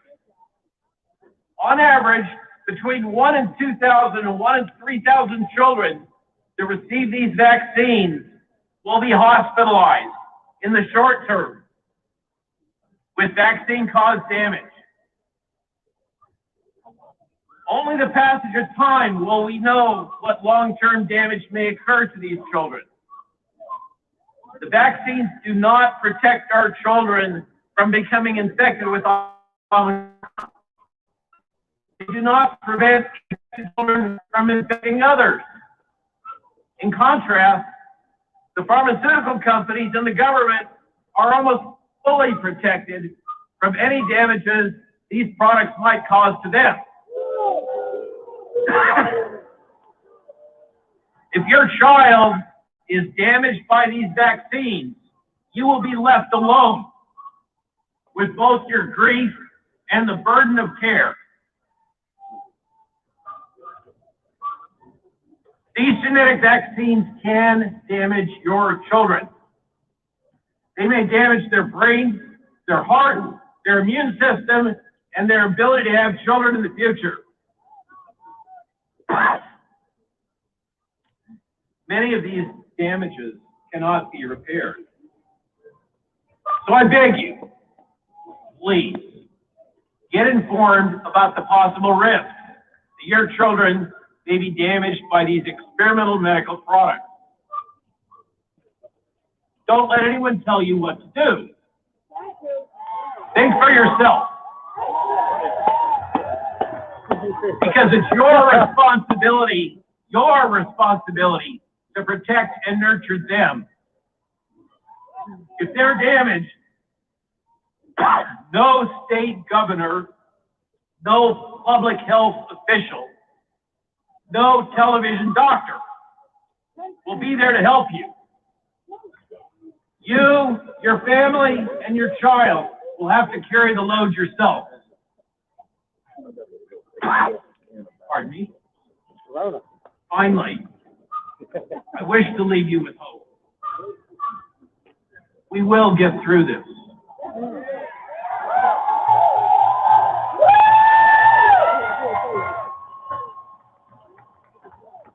I sincerely Did you see the Proud Boys walk by? They're all wearing masks. Yeah. Effects of the legacy media and big tech promote Well, at least the last three. and psychological manipulation, which have deeply distorted public health policy. Omicron is destroying the vaccines are safe, effective, and that early drug treatment does not work. The dark winter, predicted by our president and pushed by fearmongers in the media, is failing to materialize. I recently returned with my wife Jill from a trip to Europe to work and learn with doctors Gert van den Bosche and Matthias Desmond.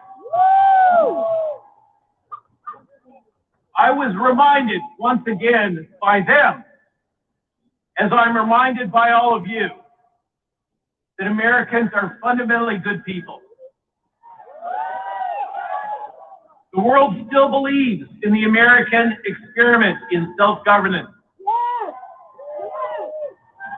The Davos oligarchs have demonstrated their gross incompetence all the world over the last 2 years. They have neither right nor ability to govern America and Americans. We are a free people.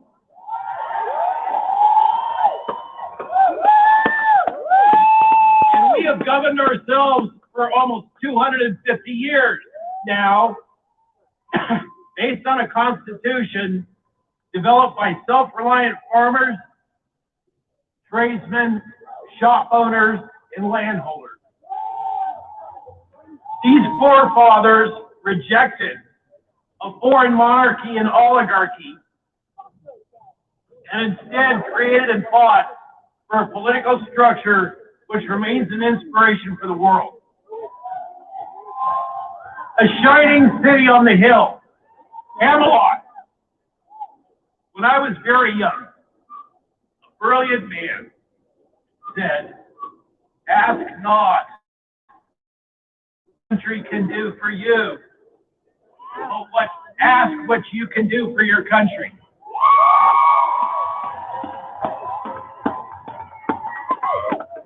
This is our country. We own this amazing gift, but we must defend it if we wish to keep it. Today, I ask all of you to keep that brilliant young man's words in your minds and hearts. We can all be leaders, and now is the time to step up to the task. We will survive this, and we will overcome these hardships if we can just keep these three simple words in our hearts: integrity, dignity, community. So fight for your children. Do not comply. I thank you so much for your time and attention.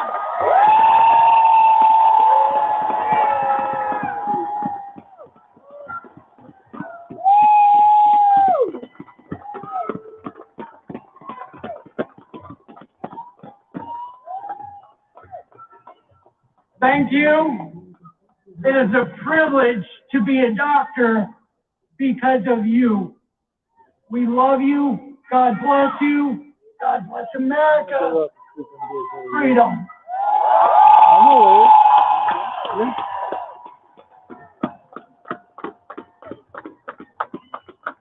Home of the free because of the brave, and these are brave doctors. Thank you, guys.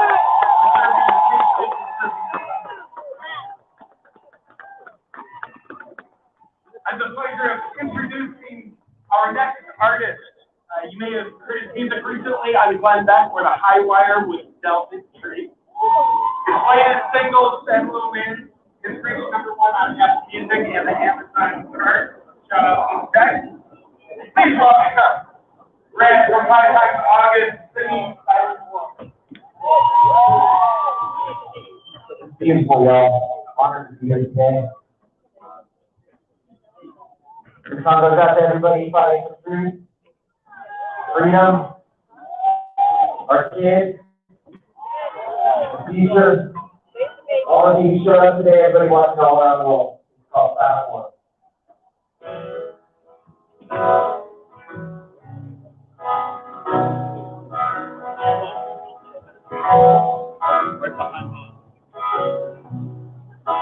Somebody fell into religion. Somebody fell in line. Somebody walked all the stripes and division, driving us out of our mind. Telling the world not to trust their own eyes.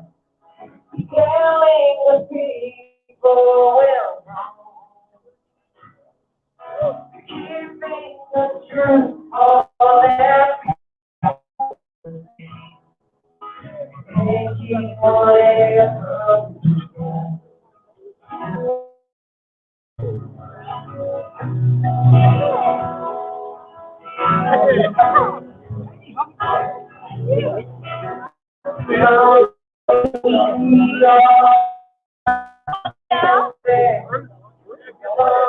You just go along, reading except inside of your head, give them whatever they want. Keeping your brothers and sisters, so it's the best thing you do.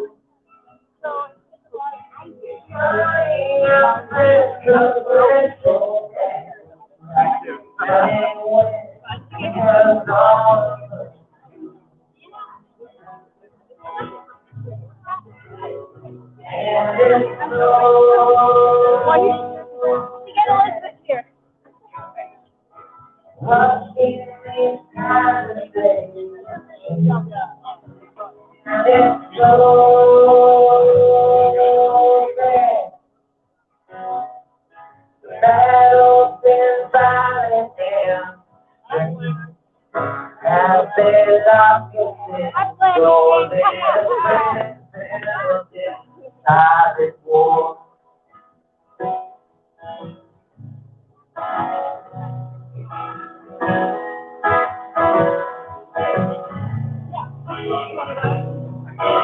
Someone is trying to tell you the truth. They want to make the disease, and they'll try to convince you and make you feel sure.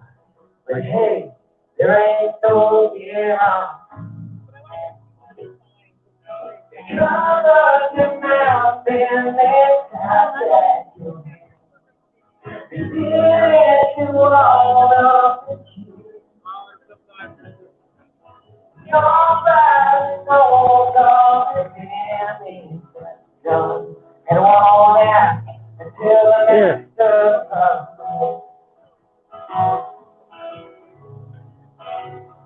And it's so sad watching me hurt. And it's so bad. The battle's been violent and free. We all shot behind doors in a prison of this silent war.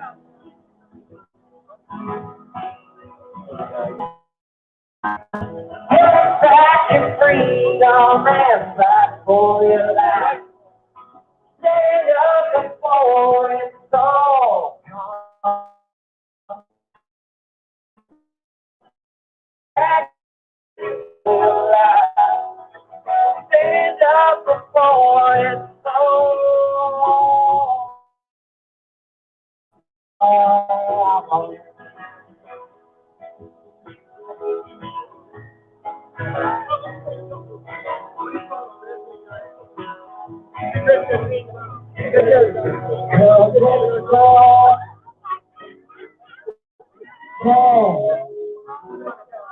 Watch Jerry's got the same, and it's so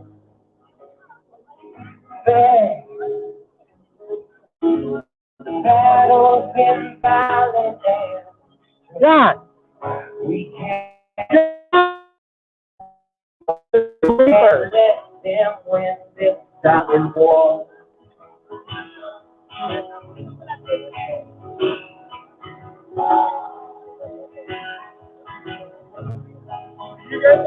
So take back what is yours. Do not let them win this dying war.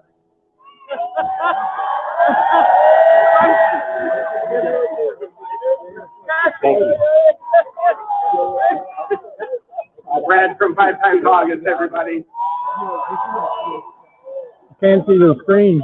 Our next speaker is representing on the lower level a group of people who have unfortunately been vaccine injured. And they're going to share their truth. So on the lower level, please welcome Dr. Joel Walcott. He's an orthopedic surgeon who can no longer practice after COVID vaccine injury. Joel is here to break the silence on COVID vaccine injury. Dr. Joel Walcott, everybody. My name is Joel Walcott. Unlike many in the FDA, CDC, and the NIH, I have no financial conflict of interest. Like many of you, I am a spouse, parent, neighbor, co-worker, and a friend. I am also an orthopedic surgeon. Helping people has always been my call. On December 30th of 2020, I received my first Moderna shot. Approximately 2 weeks later, my feet were down. Where are we anyway? I began to stumble, and ultimately, I collapsed at work. Shortly after my collapse, I was diagnosed with transverse myelitis, a severe and potentially permanent injury to my spinal cord. You see me standing here today, but what you don't see is the numbness, the weakness, and the nerve pain that I have had to endure over the past year. Because of the severity of my symptoms, I was forced to face the reality of work as a surgeon. My career that I had invested 19 years of my life was likely over.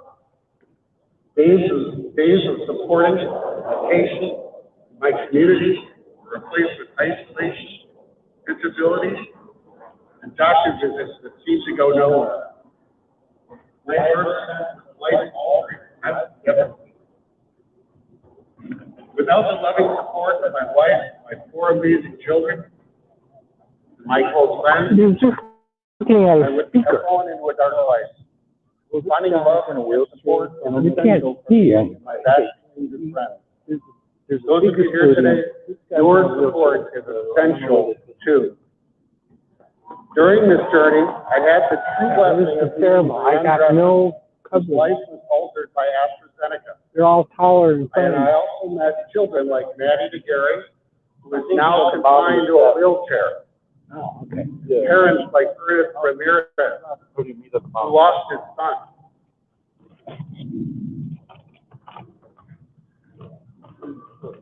Their horrific and heroic journeys touched my heart.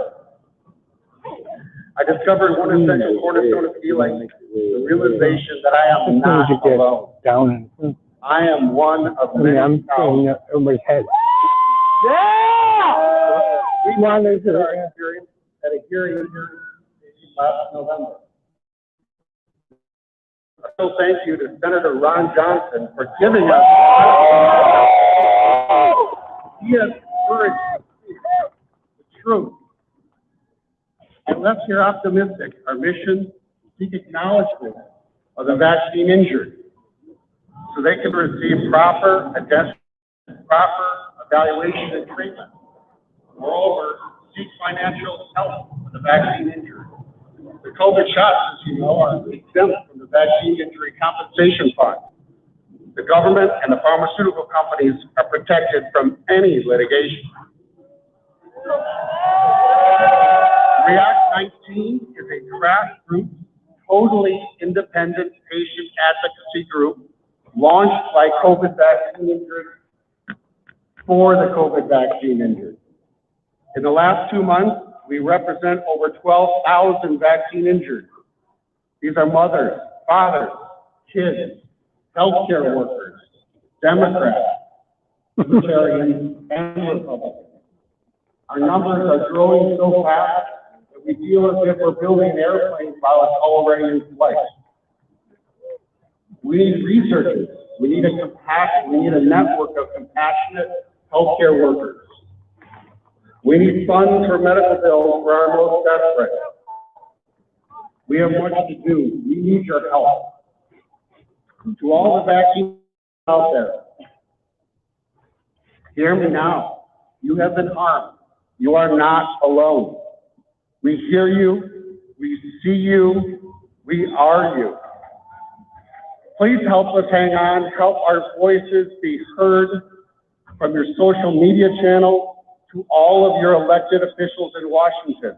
Help us break free of the silence that has held us captive for over a year. Please consider giving generously to React 19. 100% of the funds raised at this event will go directly to the COVID vaccine injured and their medical expenses. Every single dollar donated.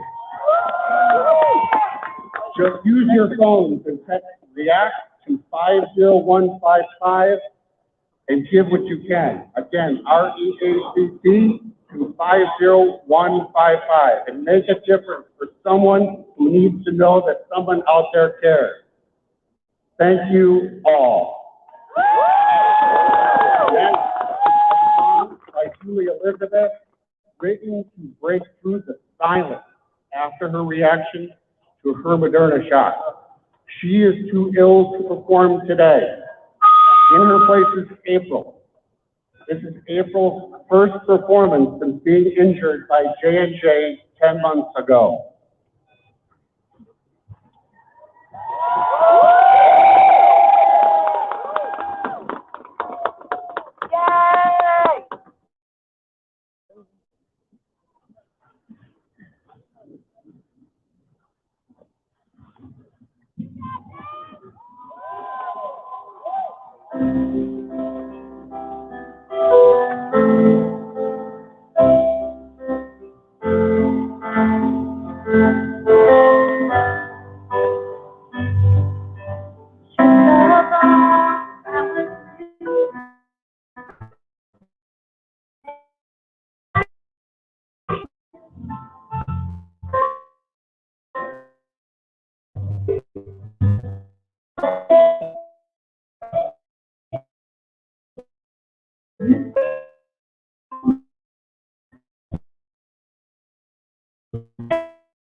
But if they were you, silence you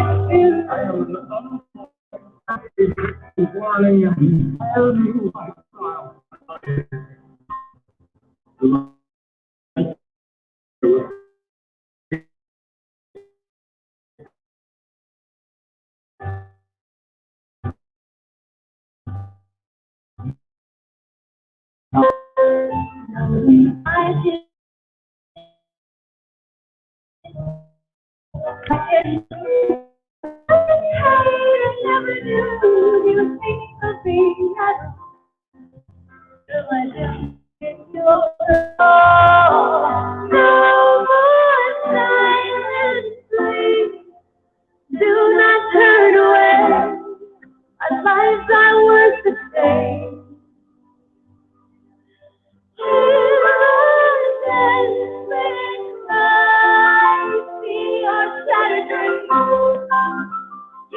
may seem right.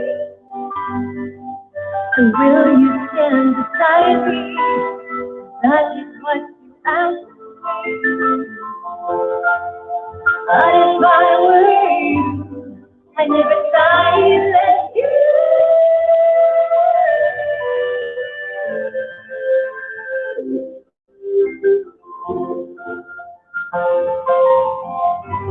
So don't silence my truth. If the government won't help us, if the drug companies won't help us, who will help us?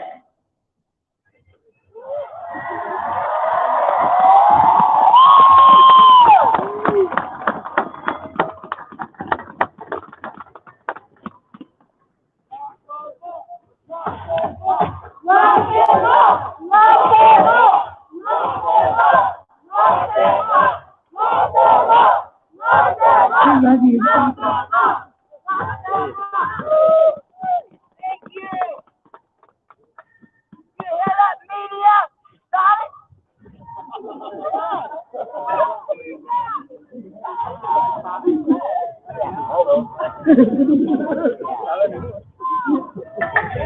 Hey everyone, thank you so much for being here, and we love you guys so much. This is so amazing. Couldn't imagine all the support that we had today. And yeah, we're on the right side of history, so it's good to be here. My name is Kyle Warner, and the last year has been rough to say the least. I've watched friends and family lose loved ones to COVID. I've seen politicians and corporate media continue to divide the country. And in June of 2021, after being promised that the COVID-19 vaccine was a tested, safe, and effective solution to the pandemic, I was seriously injured by my second dose of Pfizer. As a professional athlete, this came out of nowhere. I've spent the last decade relying on my heart and my body as my primary source of income. I was so used to it always working. Exercise was my outlet, racing bikes my job. I took that for granted, and in an instant, I went from winning mountain bike races to being completely bedridden. The last 7 months have been a revolving door of doctors, hospitals, and cardiology visits. I've been unable to work and have spent tens of thousands of dollars out of pocket in hopes of getting my old life back.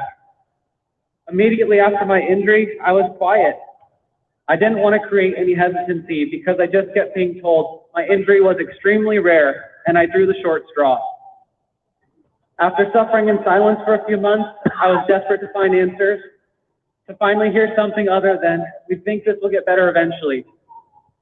I decided to share my experience by posting a video on social media, and over the next few days, I was flooded with comments and private messages from others sharing stories of their injuries. Within a week, I had received over 1,000 people's testimonies from all across the world. Pfizer, Moderna, J&J, all the symptoms were the same. Their experience at the hospitals was also the same. They just kept being told to hang tight and stay quiet. That was when I met this beautiful group of people behind me. The team of injured people at React 19 saw my story and reached out.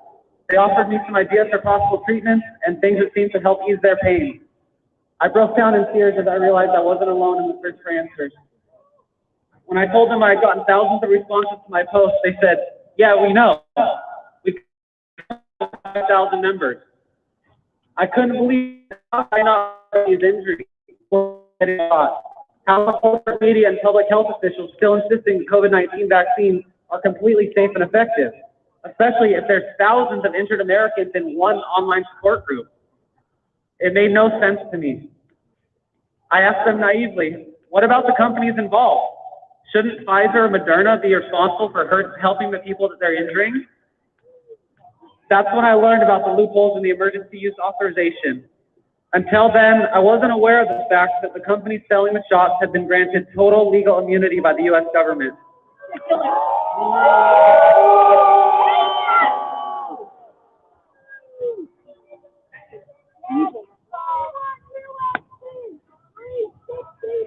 Even worse than that, I learned that the COVID vaccines are not eligible for the Vaccine Injury Compensation Program due to their unapproved status. This means that none of the injuries behind me qualify for the government aid program specifically established to help injured Americans with vaccine injuries. Zero corporate liability, zero backup plan. What could go wrong? Well, since September, our little group of 5,000 injured people has grown to more than 12,500. Each one of my friends behind me represents more than 1,000 others in React 19 who have been injured by the COVID vaccines and could not be here today. This is real. People are being harmed. People are losing their livelihoods and in some cases their lives, while the government and companies like Pfizer sit by and watch. Not only are our calls for help being ignored, we are actively being censored and discredited by mainstream media.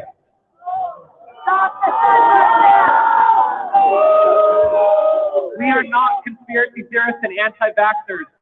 We are Americans, just like you, from every different background possible. Yet we are united by one thing. We were asked to do our part by our country and then cast aside in the name of profit. Whether it's polluting our water, poisoning our food, or putting carcinogens in our homes, we know corporations cannot be trusted blindly. Yet here we are. Our government is failing us again. The fact is that private corporations are making billions of dollars in clinical trials at our expense. It is completely unacceptable. President Joe and challenge you to set up a meeting to this group.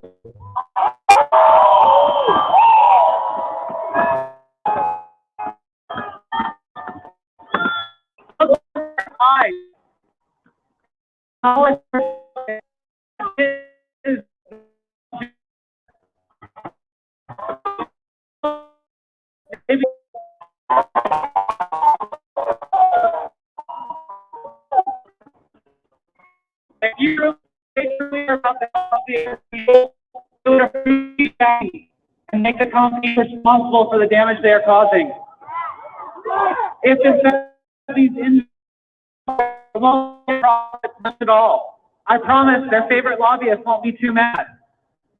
But they consider requiring a vaccine that no one will stand behind is a total disgrace to the very idea of America. We shouldn't be here. This shouldn't be our responsibility. But thanks to the greed of these companies and the current administration, it is our reality. If they won't help us, who will? Please consider supporting the injured by texting REACT to 50155. And please join us in a moment of silence to acknowledge those who have been injured by the COVID-19 vaccine. My friend Ernest behind me, he lost his son, his 14-year-old son, to myocarditis from Pfizer. Ernest, your son's life deserves to be acknowledged. Your loss deserves to be acknowledged. We love you guys. Please join us in this moment.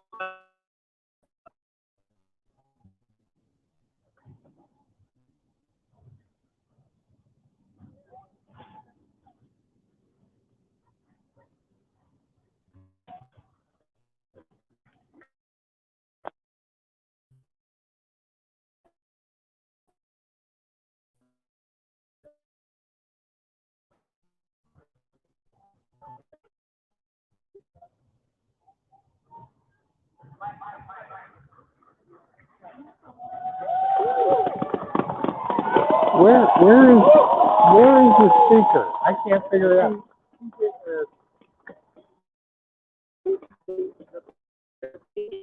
JP. JP's here. But where? Okay, that's up there, long hair. Oh, well, the other person wasn't there. I don't got any glasses. I lost them. I'm going to be a passport checker because I'm blind. You want to say something to YouTube? Hi. For other ways to make a donation. Hey, we got 13 people watching. React19.org. From the bottom of our back. And Twitter. I don't know which one. Thank you. I'll be on there for long. But don't say anything bad or they'll take it down.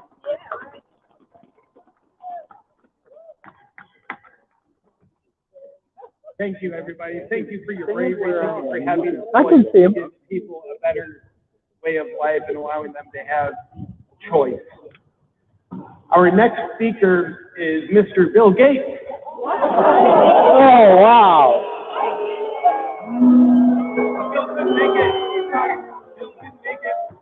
He couldn't make it. Oh, a bunch of animals.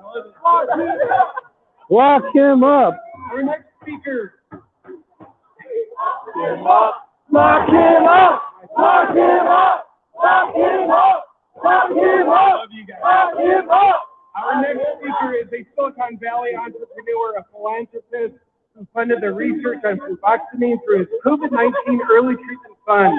He is the executive director of the Vaccine Safety Research Foundation. He's an unapologetic warrior for truth and freedom. You've seen him on Substack. Please welcome to the stage Mr. Steve Kirsch.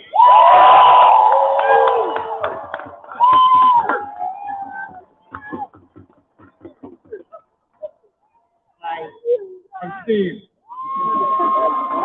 I'm not a doctor, but I run a really popular Substack on COVID-19 vaccines. I'm an engineer with a couple of degrees from MIT, and I make decisions based on what the data says and not what people tell me the data says. After three relatives of a friend of mine died within a week after getting the vaccine, and they were perfectly healthy before they got the shot.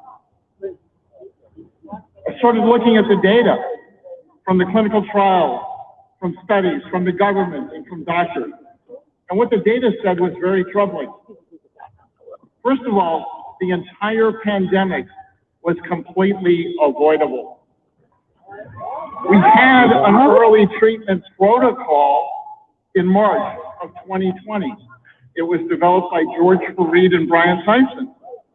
Nobody dies on their protocol, 0 deaths. And there were only 3 hospitalizations for a few days. Now, they tried to ask the NIH to take a look at their protocol, but the NIH wasn't interested. Today, the NIH is saying nothing about their protocol 7,000 patients later with 0 deaths. This is ridiculous. If they are going to mandate anything, they should mandate that we all get this early treatment protocol. But they don't. You know, we don't need masks, we don't need vaccines, we don't need mandates, and we don't need lockdowns. We never did. That's right. What we need to do is to start listening to the doctors who have treated thousands of COVID cases with no death. Is that too much to ask? What? But the NIH refused to listen to these doctors, and instead they focused on the creation of a vaccine, which all the evidence shows is making things worse, much worse. COVID cases are at an all-time high. We are being mandated to take a vaccine for a societal benefit without being shown the risk-benefit analysis. There isn't one. Has anyone seen it? There's a reason for that. It's because the risk-benefit is negative. According to over 12 studies, the vaccines are killing at least 15 people for every person that it might save. Wow. And we're permanently disabling even more. And for kids, I've seen the risk-benefit analysis. We will kill 100 kids for every child we might save from COVID. What? Nobody has the right to mandate that I must risk my life to save other people. That I don't know. It's unethical and immoral. I will not voluntarily Considering I have no risk. Considering I have no risk. You compare the risk of vaccines against the risk of COVID. the double The COVID risk is zero. of getting infected. When you divide by that, That's what you the get data infinity. out of the UK and Scotland clearly shows, Yeah. but we're not Actually, being told about that. the answer is 3. It's precisely the opposite of what we were told.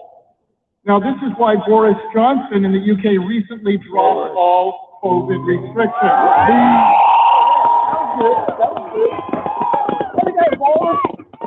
It was a very popular decision in Parliament. He said, we will trust the judgment of the English people. Finally. Why can't we do that here? You know, people look to their doctors for advice on whether to take the vaccine, but doctors can't speak the truth. If they do, they will have their license to practice medicine revoked for spreading disinformation. So they have to remain silent. This isn't what's best about what's best for patients. This is about silencing trusted professionals using intimidation tactics, and that is wrong. You know, the other thing I found particularly troubling was the lack of accountability and transparency. Nobody at the FDA, CDC, or NIH wanted to answer any questions on camera from someone who asked tough questions. You know, my member of Congress is Anna Eshoo. She refuses to meet with me or answer any of my questions. And not a single person in Congress that I have financially supported over the years will answer a single question I have. So I got desperate. Instead of going to the FDA and CDC, I went to the outside committees. The people on the outside committees that advise the CDC and the FDA. And I offered them $1 million if they would just sit down and meet with me and answer a few questions. $1 million. They refused. They all refused. So I published all of these questions that I wanted to ask them on my Substack, stevekirsch.substack.com. And I hope that you will go there and read the list of the questions that they don't want to answer. I'd like to ask them questions. I'm only going to give you a few of them. There are over 9 studies that show the vaccines make it more likely, not less likely, that you'll be infected from COVID. Did they make a mistake in all of the 9 studies? If so, what was it? There are now over 1 million Well, they made some adverse mistake in events reported in the Fauci vaccine adverse authorized event reporting study. system. They all say Official the reporting same thing. system of the U.S. government. Isn't that funny? But that system is 40 times underreported using the methodology of the CDC. That means 40 Careful, you're on million YouTube. adverse events reported for these vaccines. How is it that the CDC cannot find a single safety signal after 40 million adverse events? I wish I knew the answer to that. They won't tell me. You know, Betty Daguerre was injured in the Pfizer phase 3 trial. She's paralyzed. She's on her way to becoming a quadriplegic. Why didn't the FDA investigate? I talked to the head of the FDA, Janet Woodcock. She promised to investigate. They have never called the parents. Nobody. Evil people. Why aren't they telling everybody that there's a 1 in 1,000 chance that your child could be paralyzed for life? If the vaccines are so safe and effective, then why do the manufacturers need liability protection? And if they're so safe, then why are the organizations that mandate that we take these vaccines not accepting the liability for any risk that we might have? Nobody wants to answer these questions. It hurts the bottom line. In closing, I am here to save my kids. I have children, they're in college, and they're being forced to take the booster. No.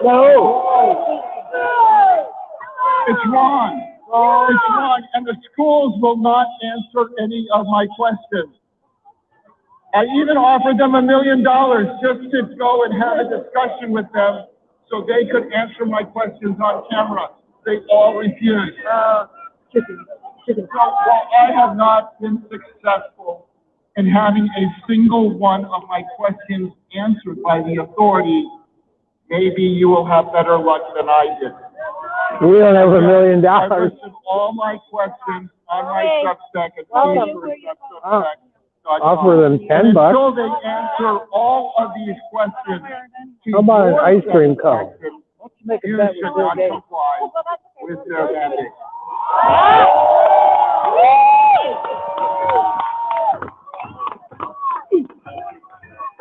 Thank you so much for being here today.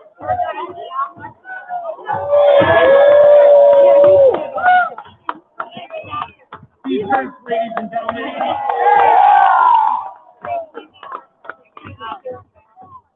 Our next speaker is the chairman of the board and chief legal counsel for Children's Health Defense. Alliance and is a counsel to Morgan & Morgan, a nationwide personal injury practice. It is an absolute honor to welcome Robert F. Kennedy Jr.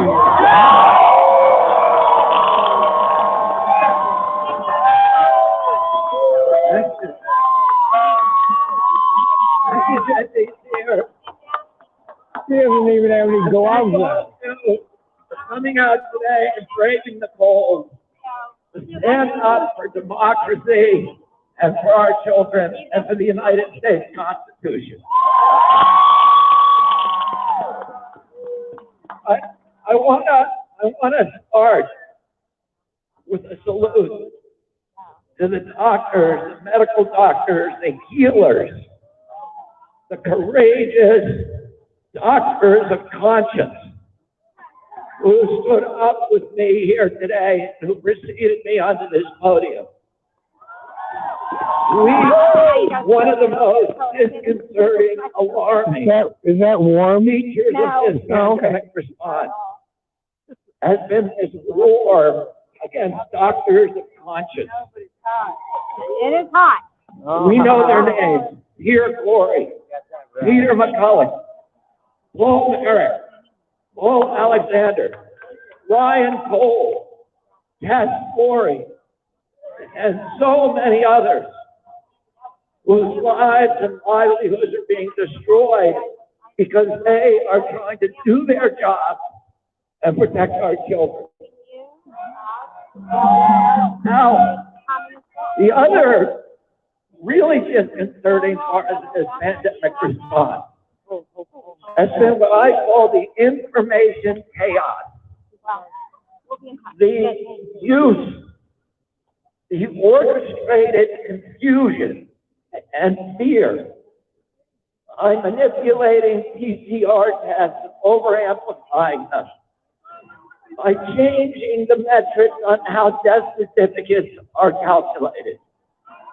The complete absence of any good information on case fatality rates or infection fatality rates or all the things that our public health agencies ought to be telling us so that we can individually, with our physicians, evaluate the risk and treatment and prophylactic protocols. We weren't given any of that information. The information that we were given was badly, badly manipulated.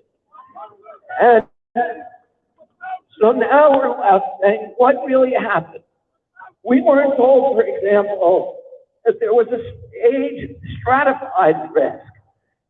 That people who are over 70 are 1,000 times more at risk from COVID, and those under 70, and that children have a statistically zero risk.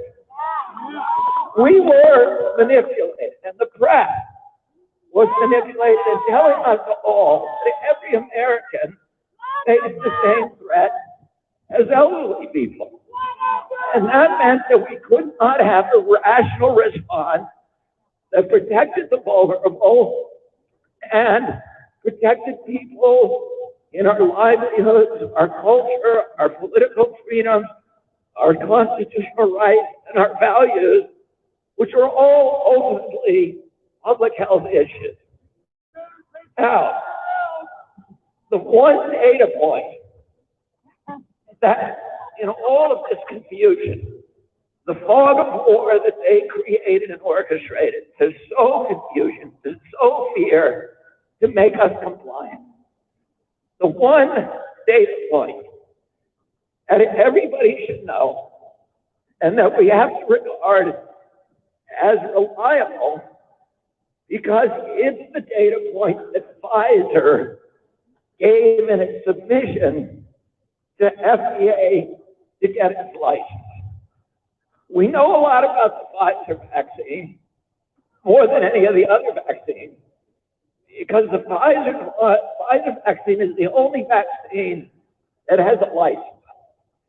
And until they get that license, they do not have to produce their data. So the only data we really have that's reliable is the Pfizer data. And by the way, there's 500,000 pages of granular data, which Pfizer and FDA have refused to produce, because they say it's too burdensome. These are the data that they reviewed for 108 days, but they say they can't show it to us for 55 years.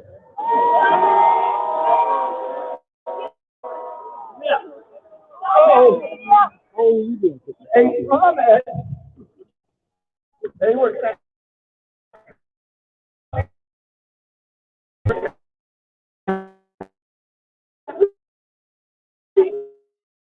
they're going to have complete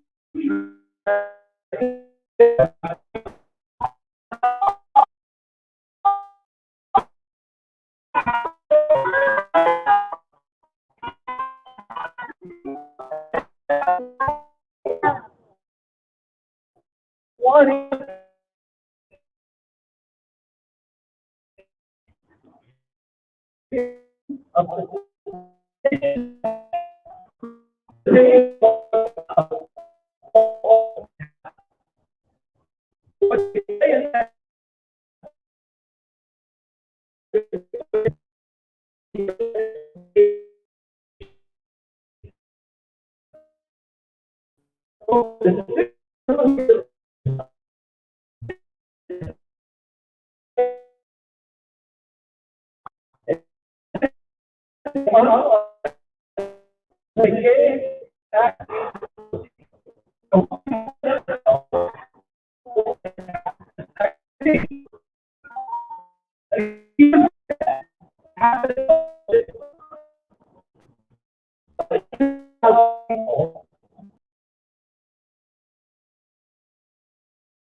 of the 22,000.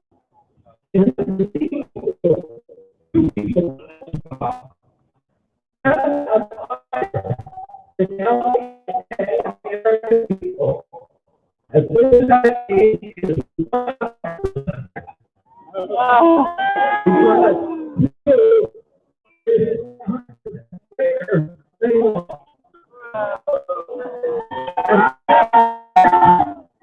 most relative risk. It is The important thing we don't understand is have absolute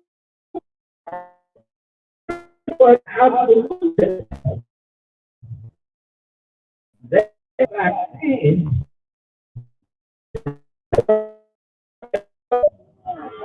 and if you're going to give 22,000 vaccines to prevent one death, you better make sure the vaccine doesn't kill anyone.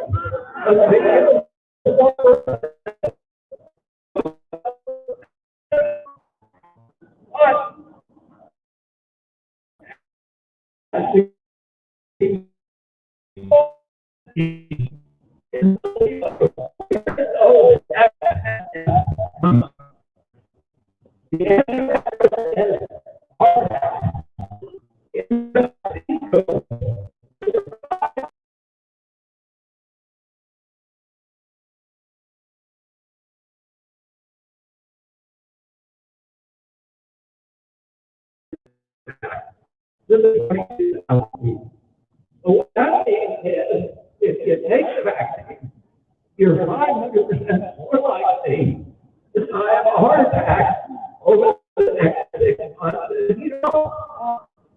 And it also means that that is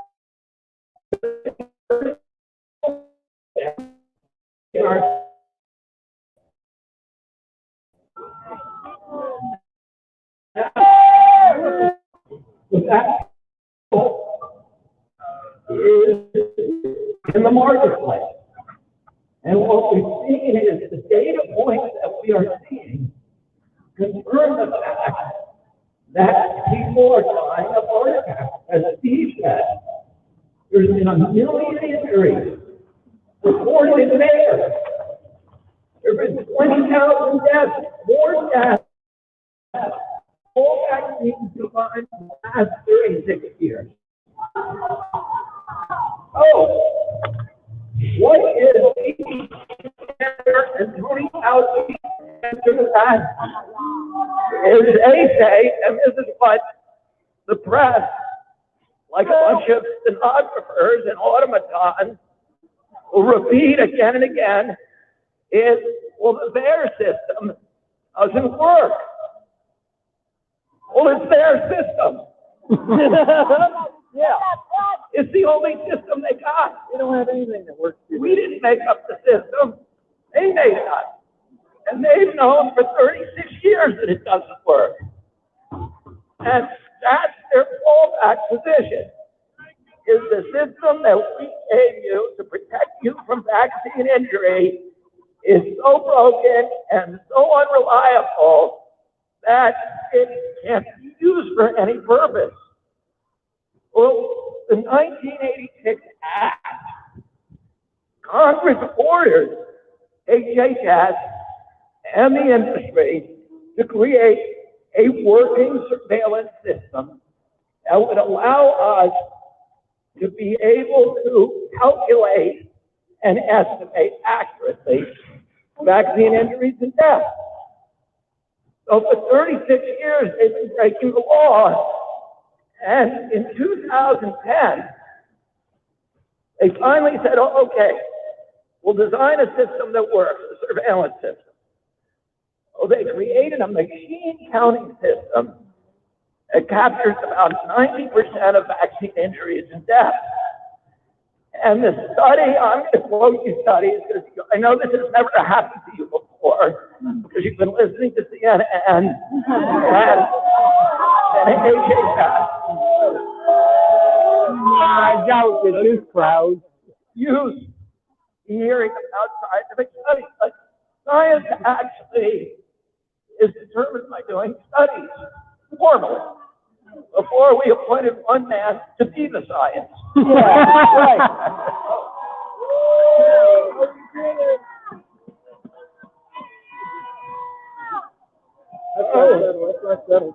HHS did a study in 2010 that they were going to roll out to all the HMOs.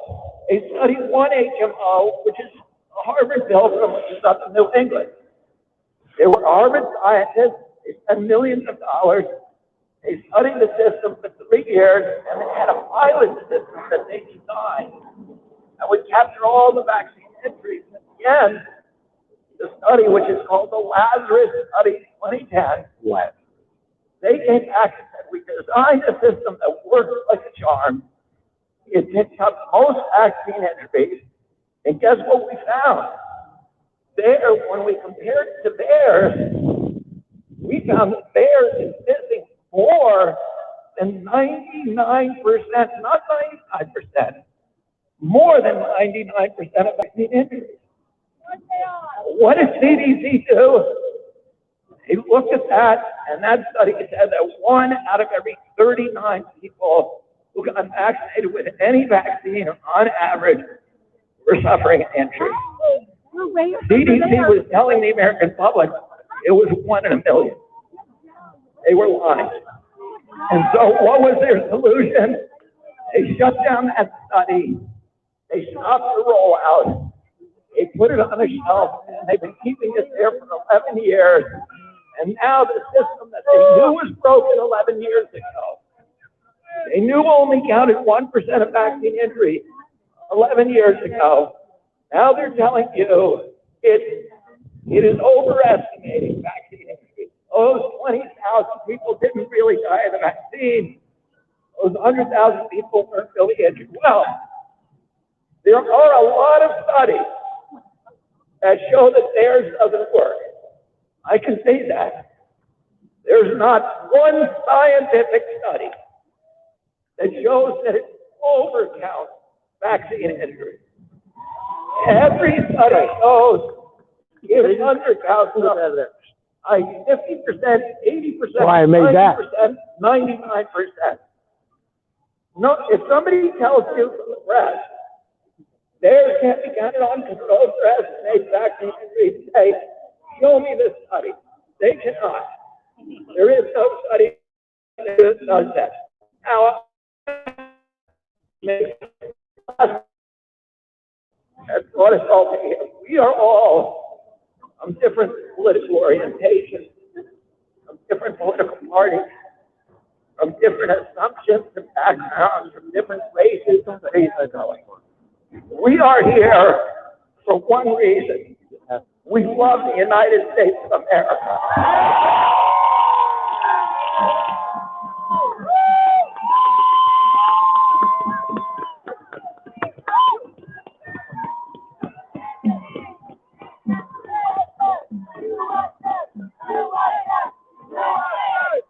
And we know. Oh, there's the screen. When we say we love the United States, it means a lot of things. It means we love our history, we love our neighbors, we love our communities, we love our values, we love God, we love all kinds of versions of God. But most of all, and we love our Purple Mountain majesty, the landscape. That's one of the basis of this country. Most of all, it means we love the love my States cell phone. Constitution.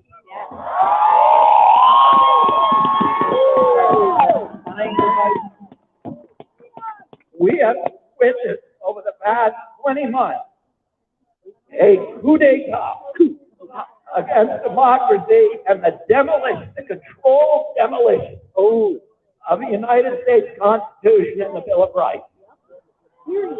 And starting with the censorship. And James Madison, John Adams, Thomas Jefferson all said the same thing.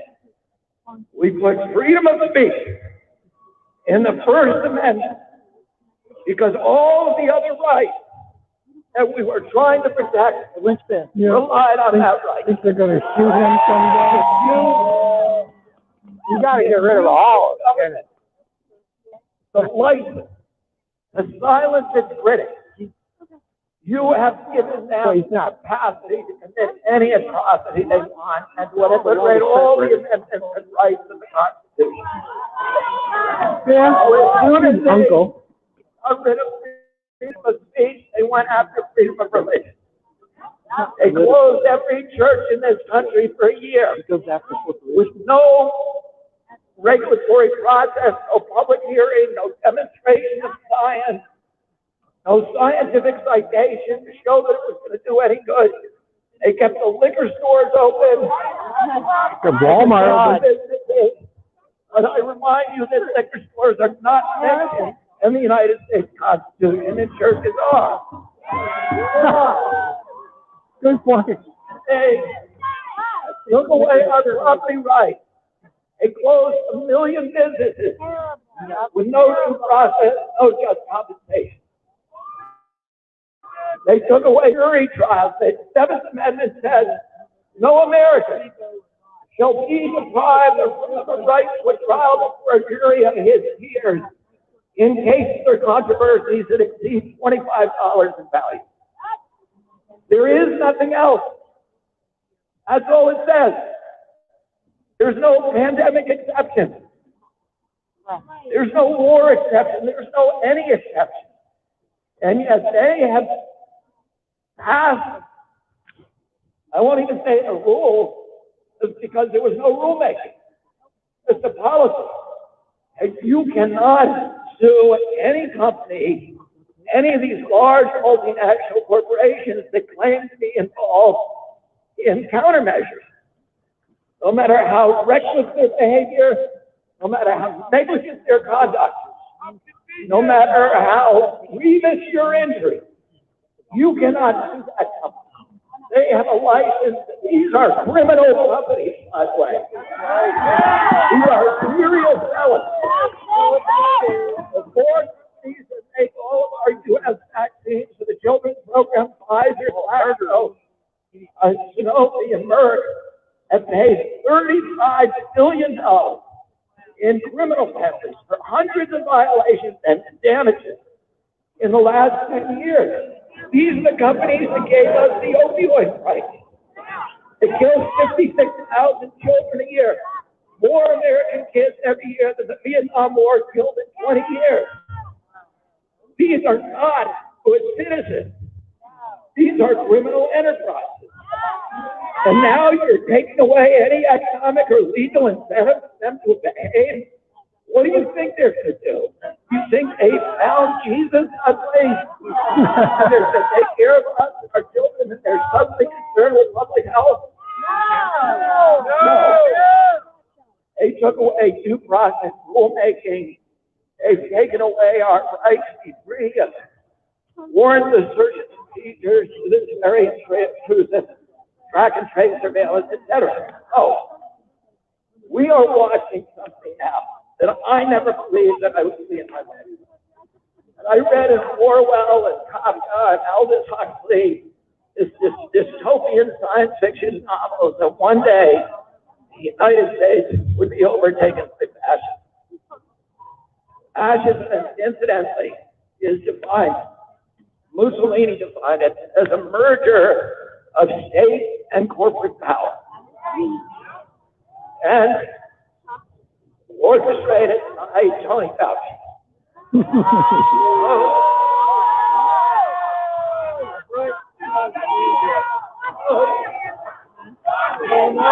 Lock him up. Lock him up. Lock him up. Lock him up. Lock him up. Lock him up. Is what I just while they get the guillotine ready. turnkey totalitarianism. I think it needs to be expedited.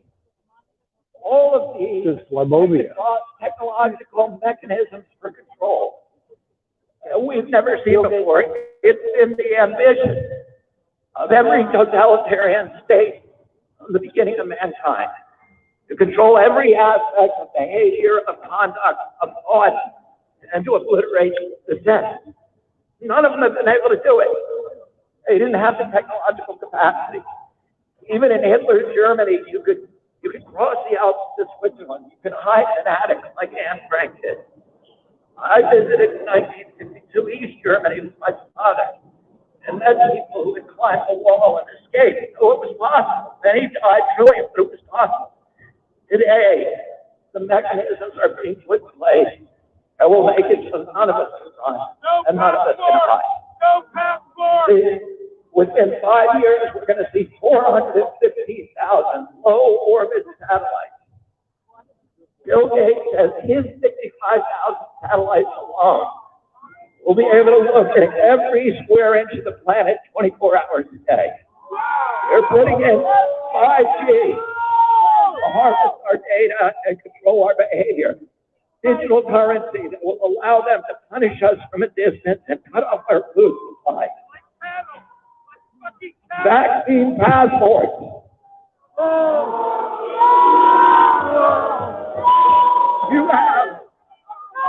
You have a series of rights, as flawed as our government is. You can still go out and go to a bar. You can go to a sporting event. You can get on a bus or an airplane and you can travel. You have certain freedoms. You can get educated, etc. The minute they hand you that vaccine passport, every right that you have is transformed into a privilege contingent upon your obedience to arbitrary government dictates. It will make you a slave. Oh! And what do we do about this? We vote. What do? We resist. I'm going to tell you 3 rules that you all need to know and memorize. Number 1, every power that government takes from us, it will never relinquish voluntarily. So they tell you, we just want you locked down for 2 weeks. Just to flatten the curve in the hospitals. But then 20 months later, they still have us locked down. And even when they give up, when they close the lockdown, let us go back to normal, they are not relinquishing the power to do it to you again and again and again. They now have that power, and they will never let it go until we make them let it go. Number 2, every power they take from us, they will ultimately abuse to the maximum extent possible. Number 3, nobody in history of the planet has ever complied their way out of totalitarian control.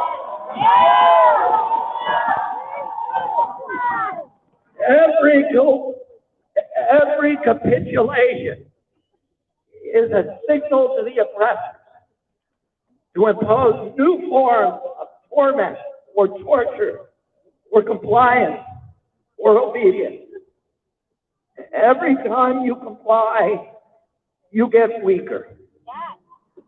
The hill that you're going to die on is the hill that you're on right now. And they're coming for our children. And every time they push you back, when you say yes, because you think, if I just do this, we can all return to normal. Every time they talk you and fool you into, bullies cannot be appeased.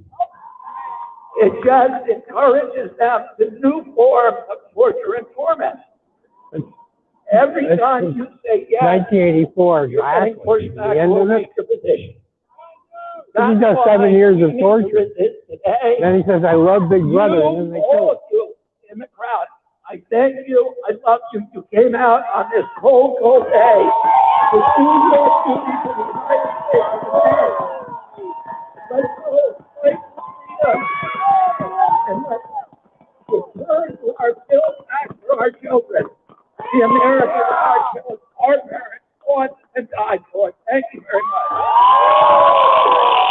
He's not wearing gloves. Bobby Kennedy Jr., ladies and gentlemen. It's a good book. It's a very good book. I want y'all to know, scientifically speaking, y'all are awesome. Thank you for your time and attention and for being here. For our next speaker, I'd like to direct your attention to the Jumbotron coming in via Zoom. Dr. Tess Lowry is the co-founder of Rural Council Council for Health, Director of the Evidence-Based Medicine Consultancy, and the founder of BIRD, the British Ivermectin Recommendation Development Initiative. Please welcome Dr. Tess Lowry. I'm frozen, guys.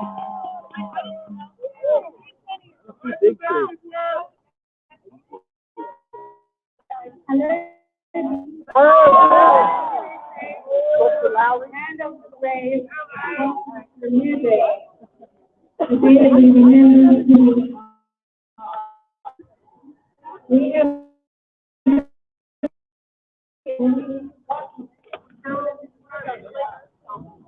come down the hospital. Human beings are courageous and resilient. We are loving and grateful. We are connected. And most importantly, we are free. Together with love, together with friends and family, and in community. As part of nature, we must outgrow. We strive with respect and autonomy. We strive with privacy and purpose. We strive when we feel safe and heard. We strive with discipline. And we strive with meaning. The process of undermining the human marriage did not begin with COVID-19. It began a very long time ago. Disconnecting us from one another is key on trailing. And when we forget who we are, when we disconnect from each other, we are easy game. So I remind you again, human beings are courageous and resilient.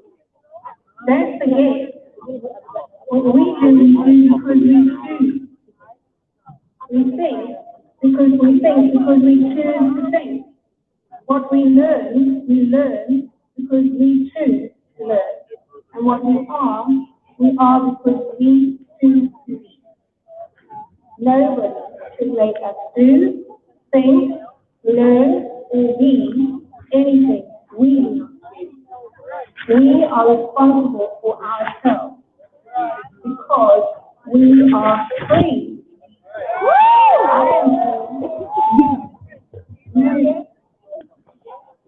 It's time to step away from fear. Starting today, this is reality. The opportunity for real change has arrived. We will no longer tolerate interference in our rights and our choices. We will say, no. We remember what is good for us. Then together, take it from here. We are one. Sending much love and courage from the World Council for Health. We wish you a peaceful and impactful day. Thank you, everyone.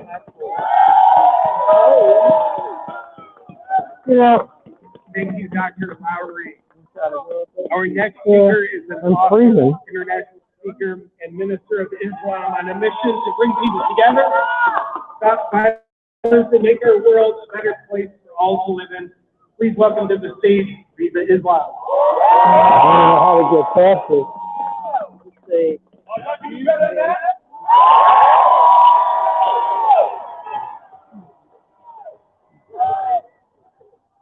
This is the example of what you get if you choose to attack all members of the human family. This is what you get when you decide to go after a person's child. This is what you get when you choose to attack men, women, medical professionals, those with degrees, those without degrees, and all in between. I bring you greetings on behalf of the Honorable Minister Louis Farrakhan, who is my leader, my teacher, and my guide. And I have to make it very clear that they really didn't expect all of this. Give yourselves another round of applause. Come on, come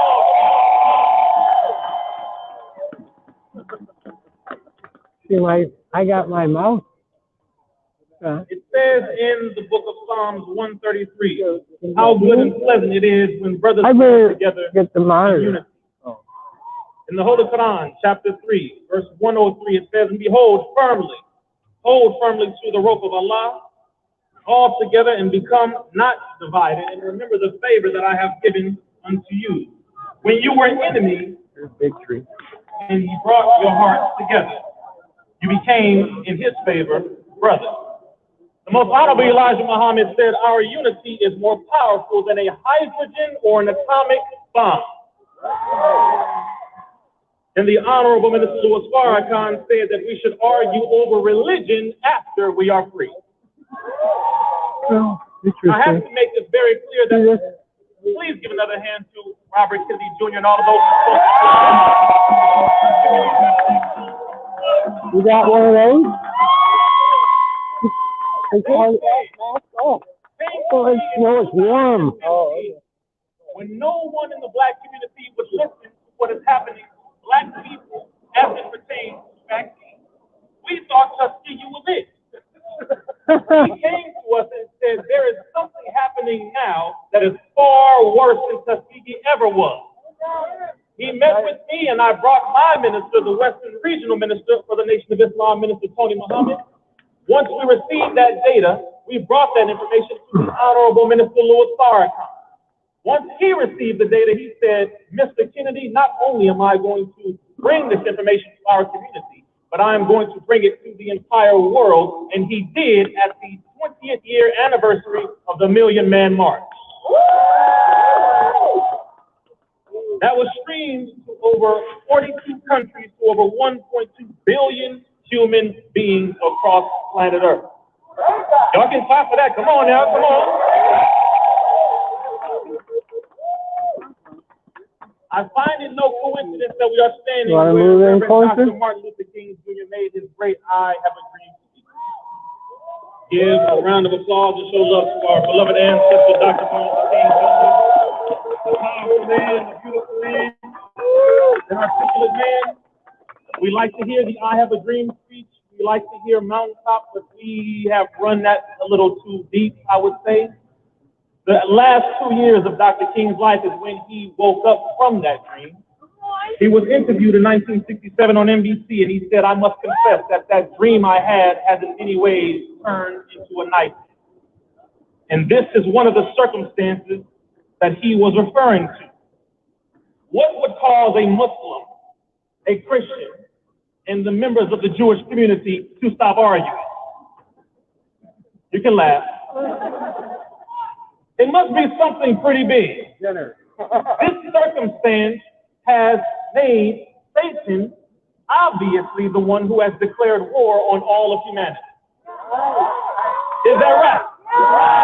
Is that right? Okay then, well let me make it very clear. Not only did he declare war on all of us, but as you see in the audience, you see those who are Muslims, Christians, those in the Jewish community, those who are part of the spiritual systems, those who are non-religious, Democrats, Republicans, white, black, everyone all in between. This is the example. They just want to see, but they have no choice. You use the black community yet again to push points. You play the people while pimping us. Did I say it clearly? Say it again. You use the black community. Pardon me, you use the black community and played everyone else. They use our artists. They use our athletes, our singers, our rappers to ensnare the masses of humanity while saying the same old tired statement, safe and effective, safe and effective. But you never told them the science. You never told them the data. And you never allowed them to ask the proper questions, but now we are here to answer those for them. And as I close, we do know how to read. I know you didn't think we read. Even though it was illegal, I think it's been legal for quite some time. But we read the various information.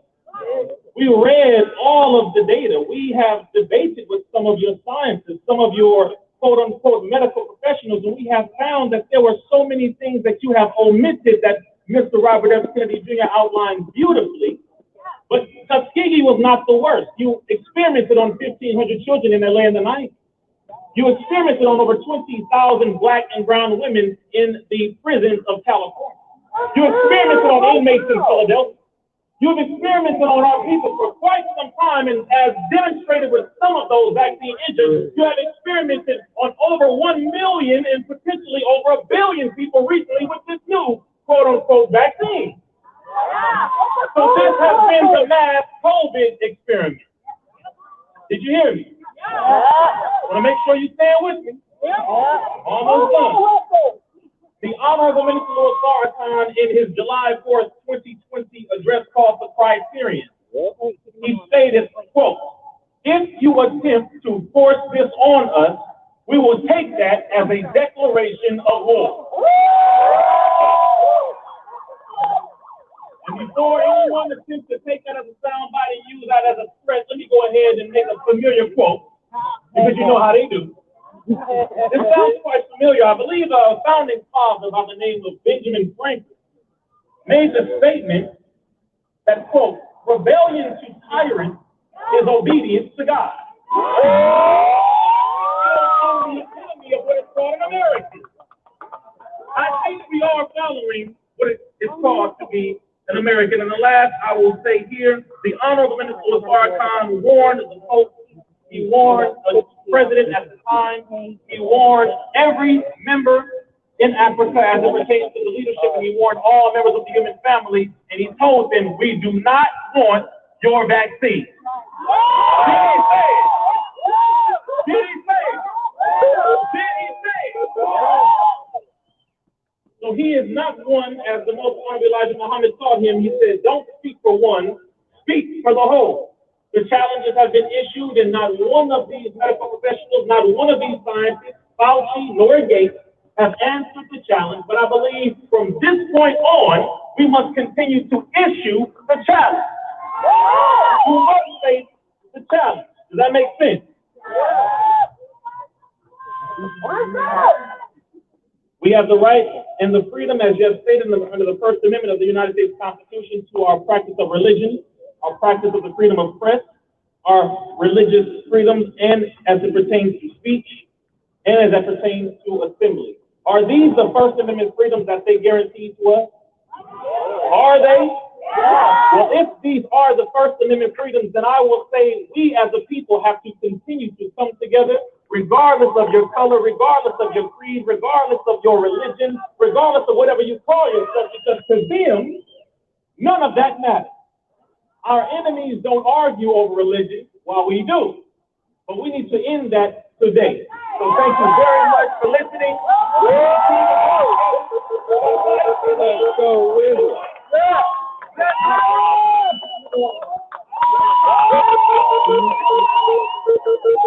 Imagine Farrakhan and the religious right. They have no fucking idea what would happen. I can't hear you right now. Oh, okay. Our next speaker is a teacher, author, and lecturer in Orthodox Jewish community and holds a degree in Talmudic law. Please welcome to the stage Rabbi Zev Epstein.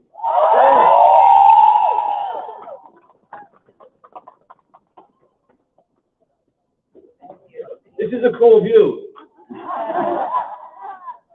Not just the monument and the memorial, but the people. Thank you for coming out. A rabbi sometimes has to assess the life situation, and the Code of Jewish Law gives the rabbi a protocol. 13 people are watching. How many? 13. Is the medical or scientific reality. He must listen to the doctor.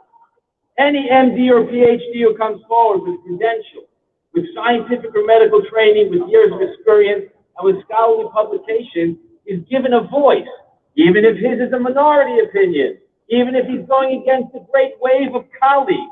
The Code of Jewish Law obligates the rabbi to listen to that doctor's opinion, because the Talmud, which is the source of the Jewish law, values wisdom over popularity. Wisdom is not the exclusive heritage of any one group. One must accept the truth from whomsoever speaks it. It is anathema to the Talmudic tradition to dismiss or deride any academic or intellectual. So it's horrifying for me, a student of the Talmud, to see that in America today, a community of tens of thousands of doctors and scientists who are questioning or disagreeing with the popular scientific beliefs are being dismissed as a fringe element. They're being labeled pseudoscientists and spreaders of misinformation. So when I hear someone say, hey, there's a pandemic on, you have to forget about your religious freedoms, I say, no, sir. There's a pandemic on, and I will not forget my religious freedom.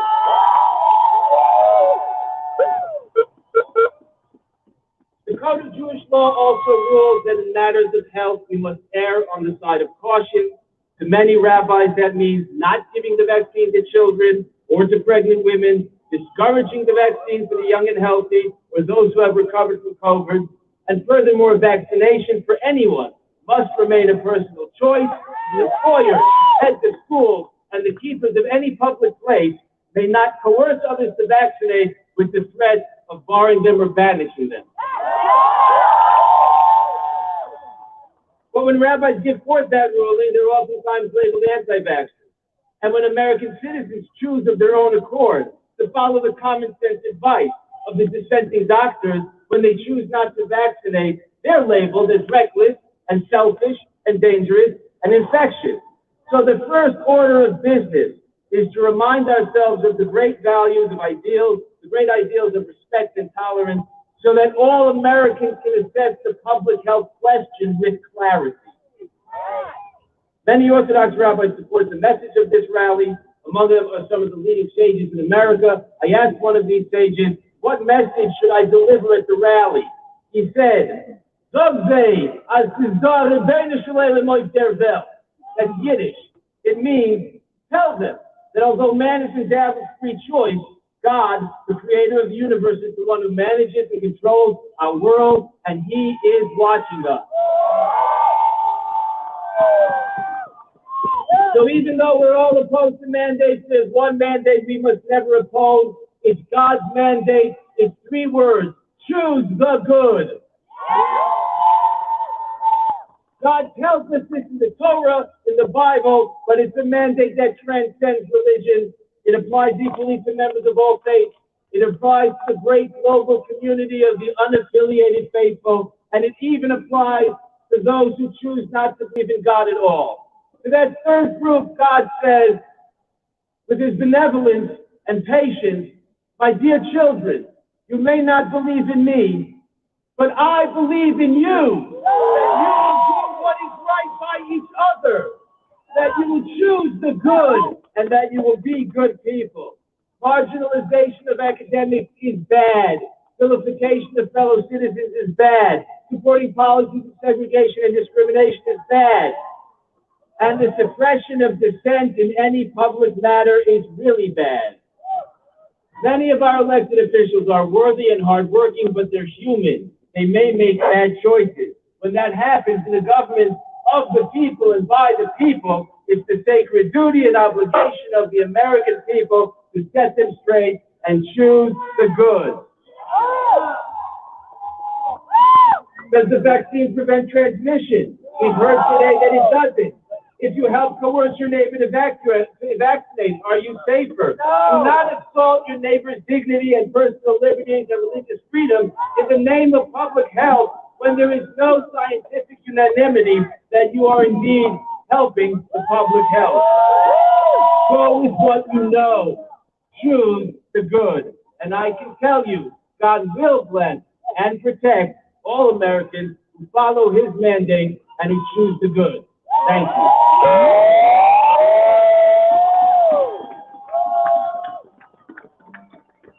Freedom lovers, please give it up one more time for Rabbi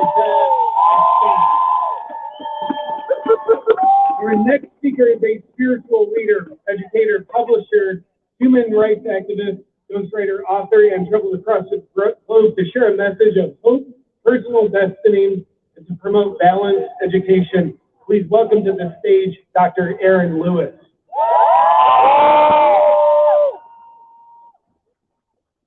They've got a Muslim, a Jew, and a Christian. You all know that Congress in the United States Senate must be in some real trouble.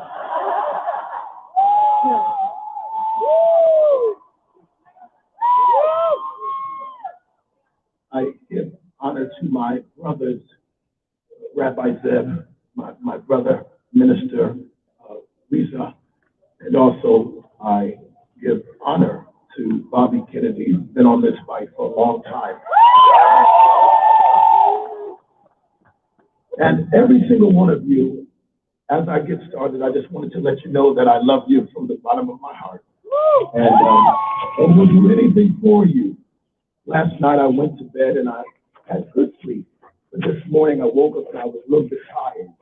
And the reason why I was tired is because the world has changed, but not changed for the better. I'm tired of the corporations who have superimposed their authority over all of their employees to have the audacity to believe that they have the right to decide whether your faith is genuine or not. I'm tired of it. I'm tired of the medical doctors who sit on boards and say things like they know more about how to care for your children and what should go into your children's body than the mothers that birthed them and raised them. I'm tired of it. I'm tired of school boards, the puppets that they put on school boards all over America that have no guts whatsoever to say that if you really, really want to educate our kids, we'll open back up the schools, unmask our kids, and let them play like normal kids do.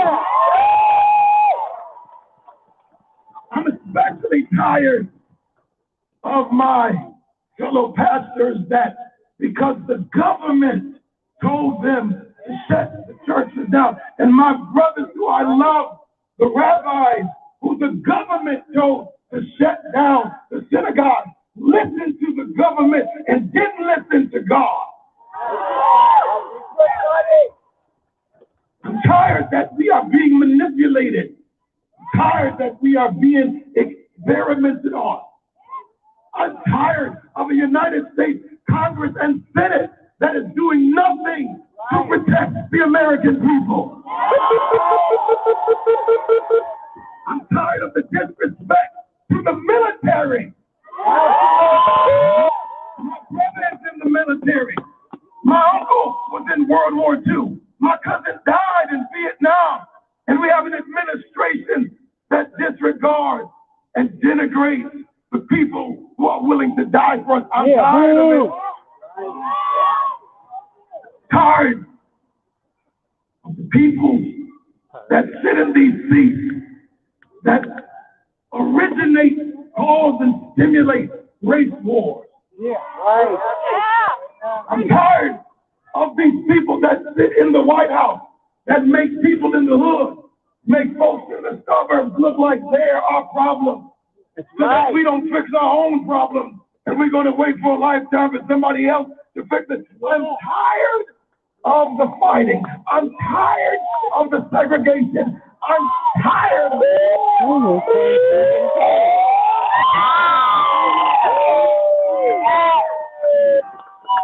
The federal government will fund hate and discourage love. I'm tired of it. The Bible says that when the wicked are in power, that the people suffer.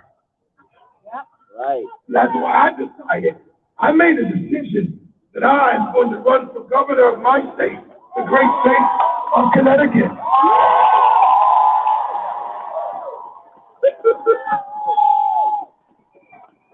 I'm here to tell you, and I'm almost through, I'm here to tell you that it's one thing to be tired, but there's another thing called waking up. Now, I believe that we are a country that was founded on faith. I believe every Muslim, every Jew, I believe every person that's Hindu, every single person has the right to believe. I believe that if you don't want to believe, that you got a right to not believe. And that government can't tell us what to believe.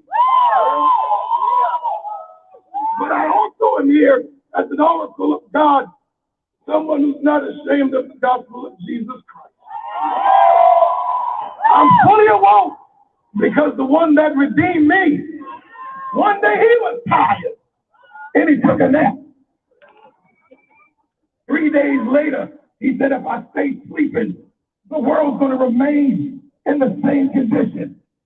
So I compel you to do what my Savior did. What I'm going to do, I'm not staying tired anymore. I'm waking up.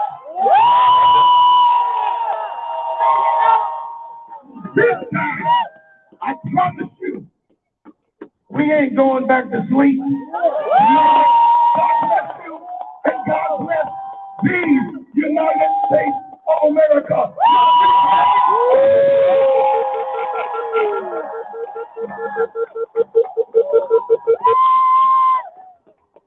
Dr. Aaron Lewis. I'm very pleased to welcome our next speaker to the stage. She's received her PhD in cellular and molecular biology from the University of Michigan. She spent thousands of hours investigating how vaccines cause injury to the body. Please welcome Dr. Christina Park.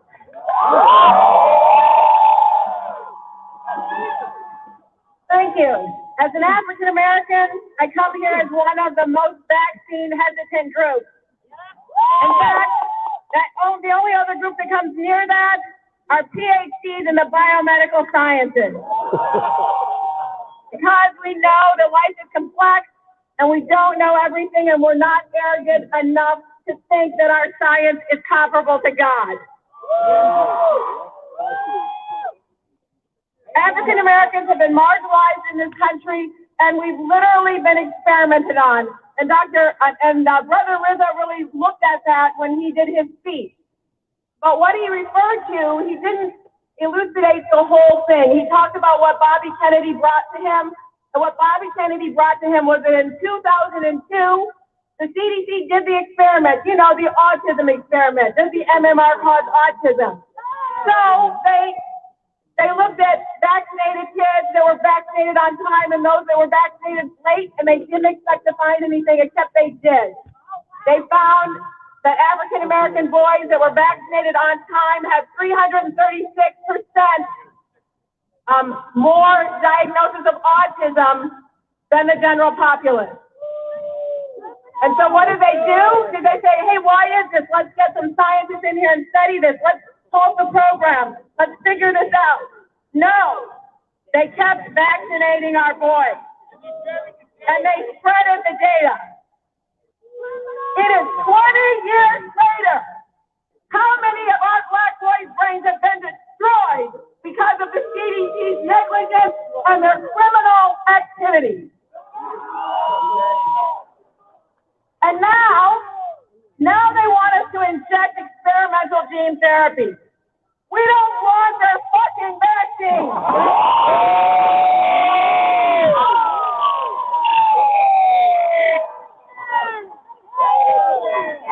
70% of African Americans have not taken this vaccine. Does that mean 70% of us will be excluded from the workforce, from education? Why don't they just tell us we can't read anymore? Yeah. And these, as we know, have not been tested for their effects on fertility or on cancer. But that's not why I'm here, because we know that this is not about health. We know that the entire vaccine program is not about safety. The vaccine program is built on an unholy alliance of greed, control, and death. So today, I'm announcing that we are going to counter their unholy alliance with one that is holy. Today, I'm announcing we are building a coalition of doctors and scientists to address vaccine injuries. Yesterday was our first meeting, And I can't tell you how excited these doctors are. They call me up, these scientists, they talk for hours. Our alliance is going to be named VITA. It means Life. Vaccine Injury Treatment Alliance. So if you have long-haul COVID, if you have been injured by a COVID vaccine, if you've been injured by a DTaP vaccine, if you've been injured by an MMR vaccine, we hear you. We see your pain. You are not a nameless person. You are my friend. I spent 4 hours with McDowell talking about why their triplets, all 3 of them regressed into autism in 24 hours after 1 vaccine.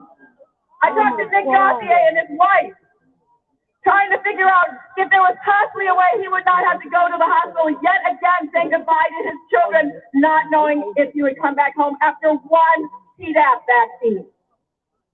We hear you, we see you, and we are going to storm the gates of hell to get you the help you need.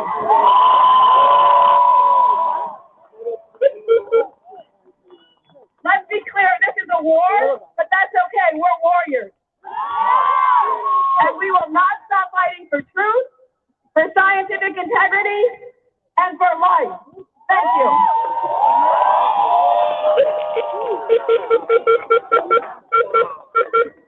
Are you having a good time? Would you like to go all night? No. Well, the whole town's going to be cut at 3:30 sharp, so we're going to pack as much in as we can in the next 20 minutes or so. Starting with our next speaker, he is an best-selling author and political commentator on PragerU. You know him and love him. Please welcome Will Witt.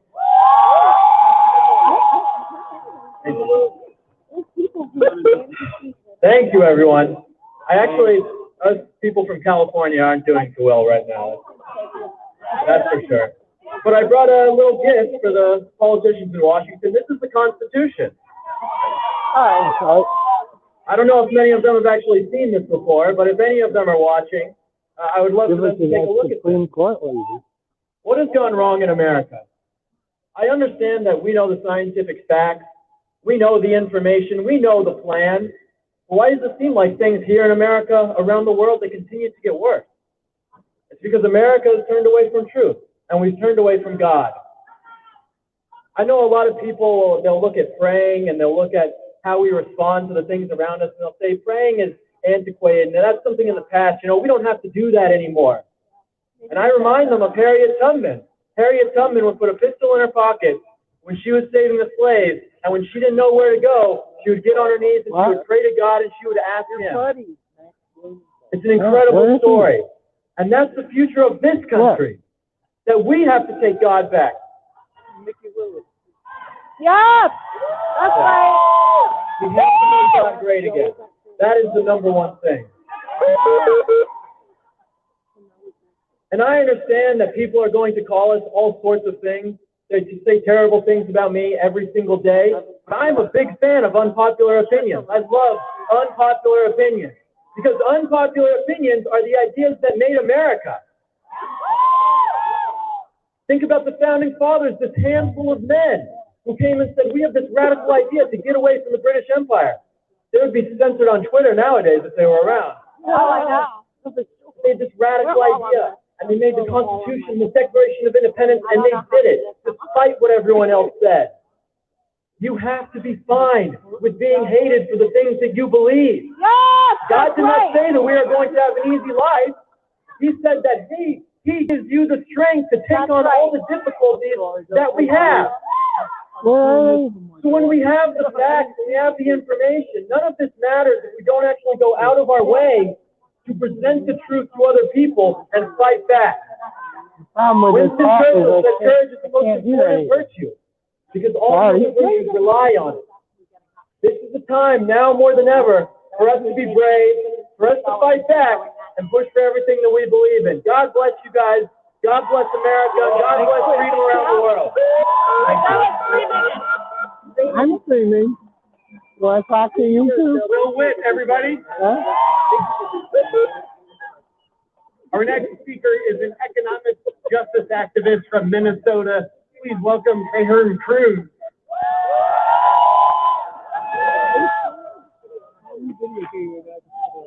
Wow. Where did you see Max? Give yourself a round of applause for standing up for medical freedom. We're here today not as Democrats, not as Republicans, but we're here united to stand up against vaccine passports and vaccine mandates. The vaccine passports and the vaccine mandates take us back to the days of segregation. Back to the days of separate water fountains, separate schools, separate restaurants. You shouldn't have to be vaccinated to be able to eat. You shouldn't have to be vaccinated to be able to work, to be able to make a living. That's unconstitutional.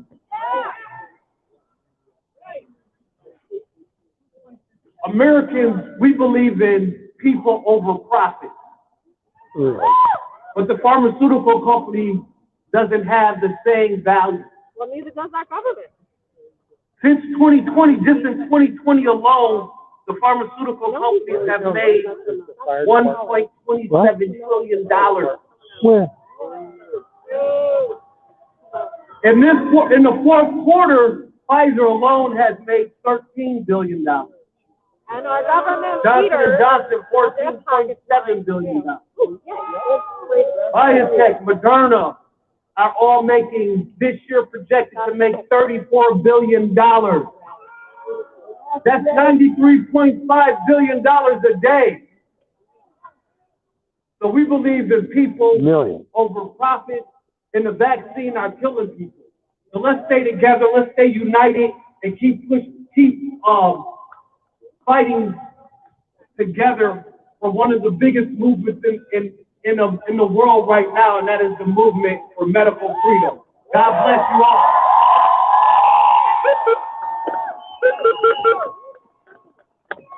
Mr. Cruz, everybody. Our next speaker is a comedian with over 50 million video views online. I'm a fan of his. He does a better impression of Fauci than Fauci does. Please welcome Tyler Fisher. Great to see everybody. Thank you so much. Thank you. So grateful you all came out. I am a little ashamed of you because, as you know, you should be sitting down because COVID does not infect the immune system. When you're sitting, so please sit down and take out a cheeseburger and do the right thing. Put a mask on that man. Droplets are huge. But this is a great peaceful protest. So peaceful, so great, so strong. So strong. Or in the words of Joe Biden, where am I? Come on, man. Come on. Take the jab. Do what I want. You know, this thing will never end with Fauci. He wants it to go on forever and ever and ever. First, it was masks don't work. They don't work. Actually, you should wear 2 masks. Let's make it 3. You should wear a mask in the shower so droplets don't go through the drain in your neighbor's toilet, infecting them through the anus. When is it going to end, Fauci? When?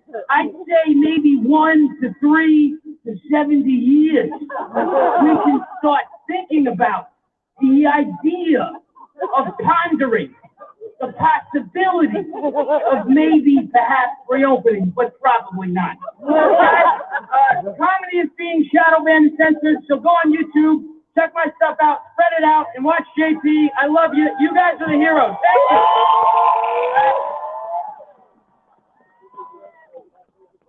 Thank you. Thank you, Tyler Fisher. We love you.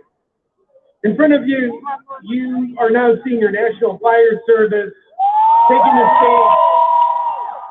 Firefighters from across the nation and globe have united to fight against these mandates. Please give it up for our brave heroes, ladies and gentlemen.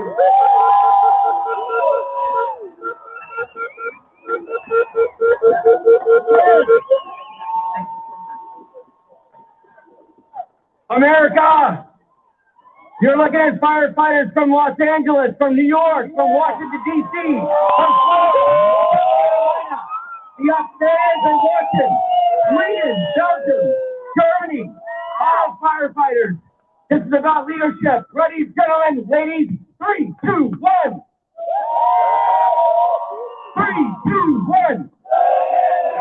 3, 2, 1. I need the crowd to follow the lead. 3, 2, 1. 3, 2, 1. Welcome everybody to Rick Operation Freedom of Choice, Florida firefighters. I stand here proud with firefighters from across the United States, our beautiful country. The firefighters that serve you every day. These firefighters right now, all of us, have been forced, some that are out of work right now and can't work because of the mandate requirement. We're the firefighters that rush into your house when your house is on fire and you're in danger and you need us there. We're here for you and we need you to fight for us. Yeah.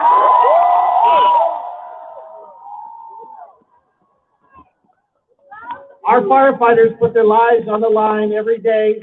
We don't discriminate who we're going to help. We don't question who we're going to help. We're there for you.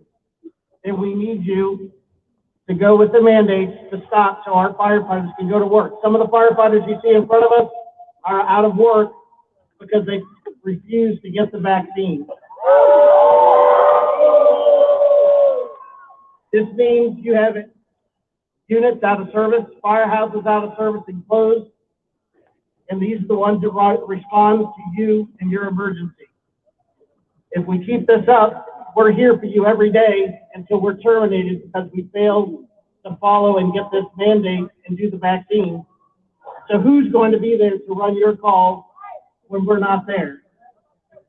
Got Wendy Williams with Operation Freedom of Choice. Hello, DC.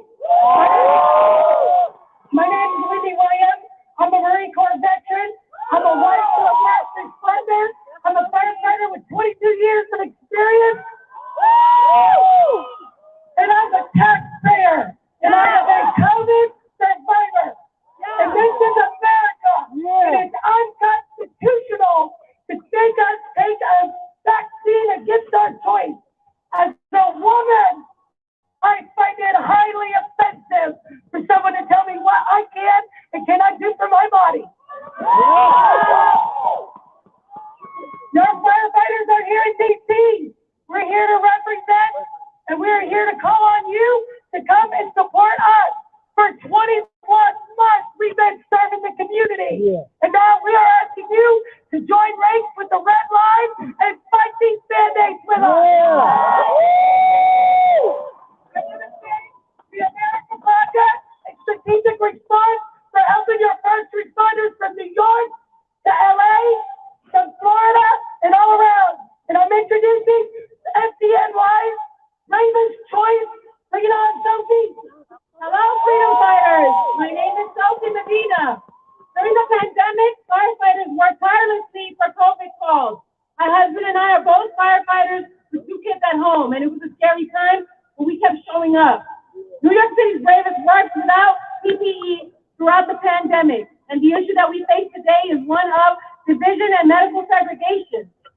We are tenacious. Our job title says it all. We are firefighters. We are relentless. We will continue to fight courageously for each other and for our fellow citizens to truly be free. In the words of John F. Kennedy, today we need citizens who regard the preservation of freedom as the basic purpose of their daily life and who are willing to consciously work and sacrifice for that freedom. We are the bravest for choice, and we won't stop fighting until we defeat the mandates for all. Yeah. We're fighting for freedom coming up. Ladies and gentlemen, please give it up one more time for your firefighters. I'm a DC firefighter, third generation Washingtonian here, and we've responded throughout this pandemic to this again as a third generation Washingtonian. I want to say this. 3 generations from me in Washington, D.C. I'm a firefighter here in Washington, D.C. And I'm here for one reason and one reason alone with hundreds of firefighters and first responders from across the country because we love our cities, we love everyone in them. We working to protect the health, safety, and lives of everyone in these cities. And these vaccine mandates are reckless and are going to jeopardize the health of everyone in these cities. And so we're standing up. Understand we're cutting this, and we're standing up. All right. We're standing up against these vaccine mandates and standing strong, and we need you all to stand with us. Ladies and gentlemen, without further ado, from the High Wire, please welcome a friend of mine, a friend of yours, Mr. Del Bigtree. Oh, man. We did it!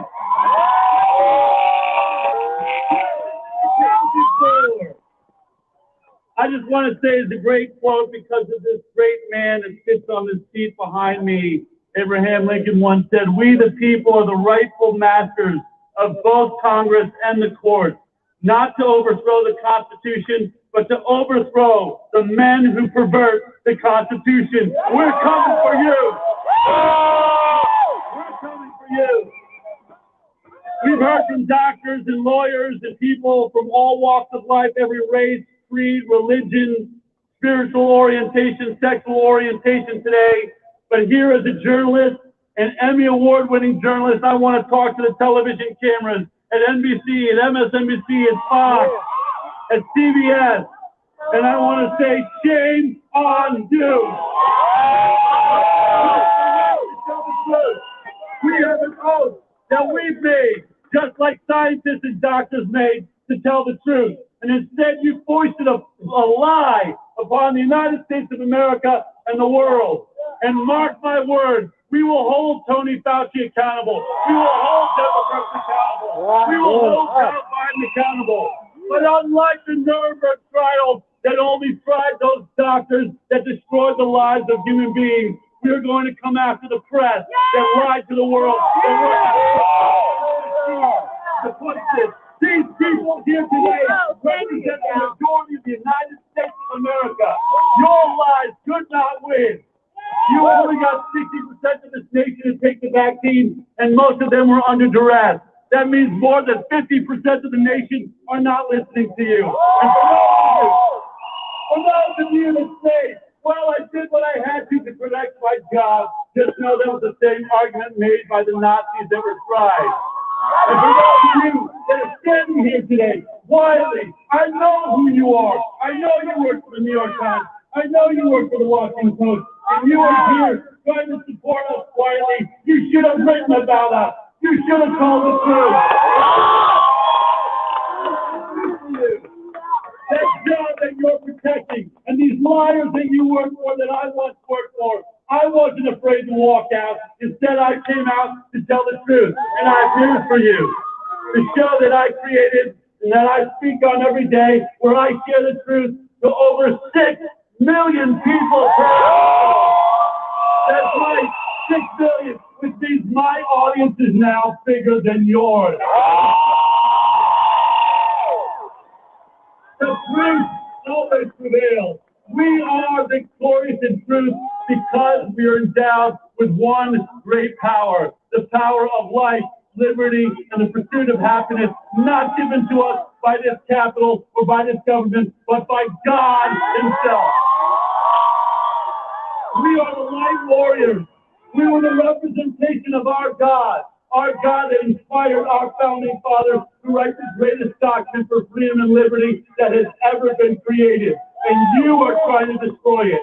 Yes, you, the media, and you, the doctors that have gone along with it, and you, politicians that refuse to listen to the people. And now you are running for the hills. The UK has left you. The world is leaving you. And in this stupid city where you're still pushing a vaccine mandate, you will go down.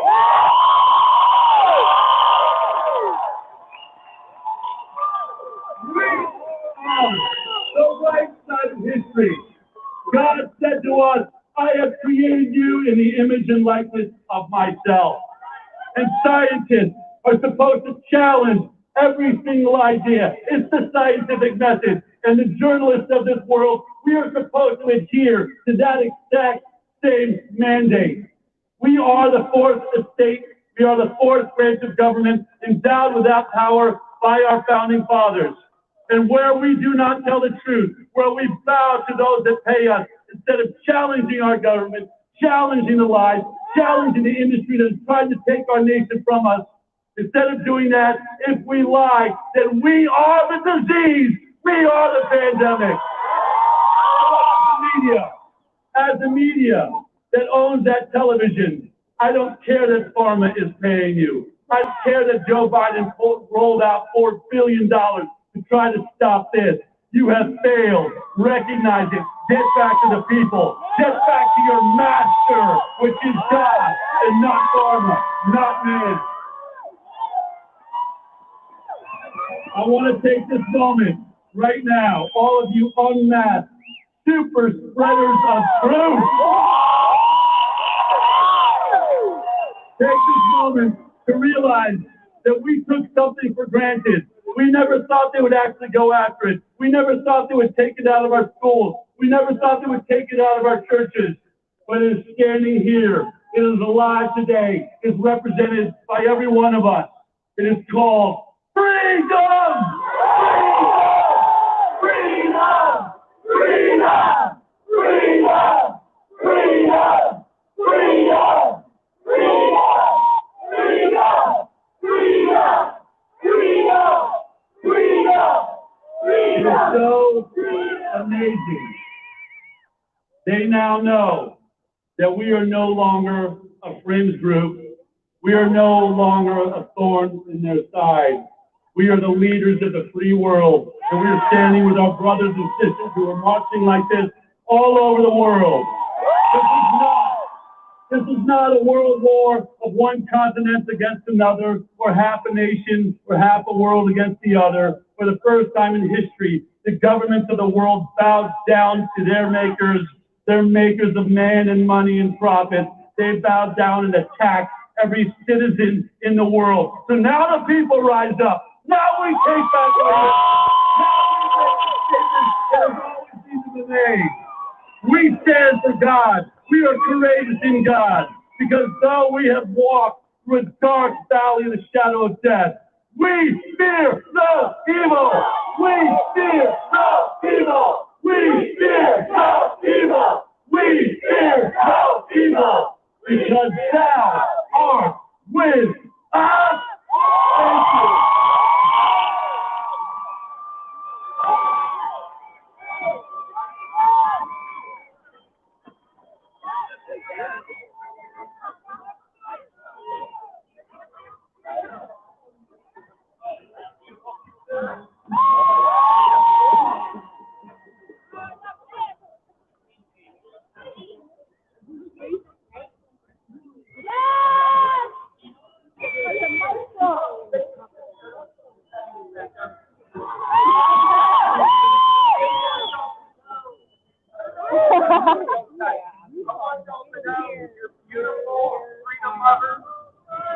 Again, listen to the voices of the future thanking you for you being here.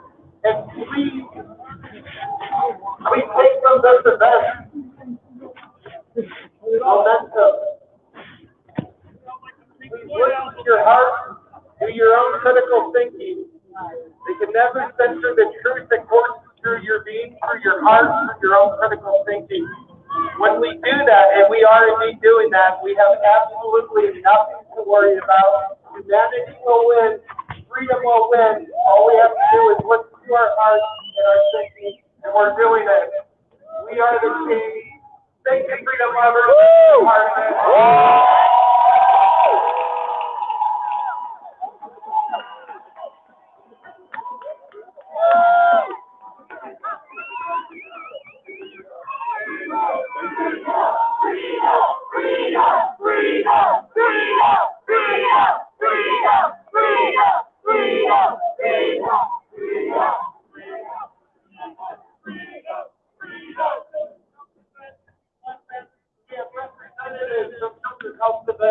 Now, bring a message.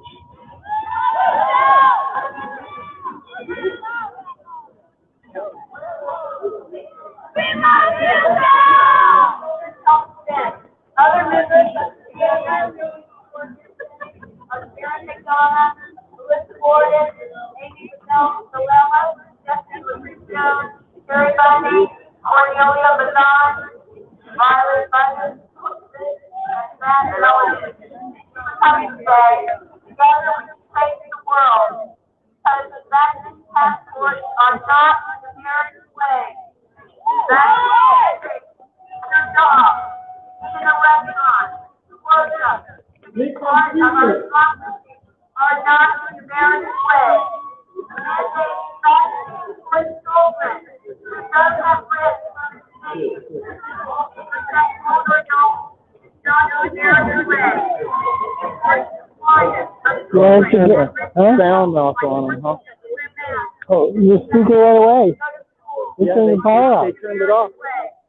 That's petty. Well, you probably have to pay by the minute. We have 6 months to save the children. They're coming after us all, but now pharma is targeting children to maximize profit.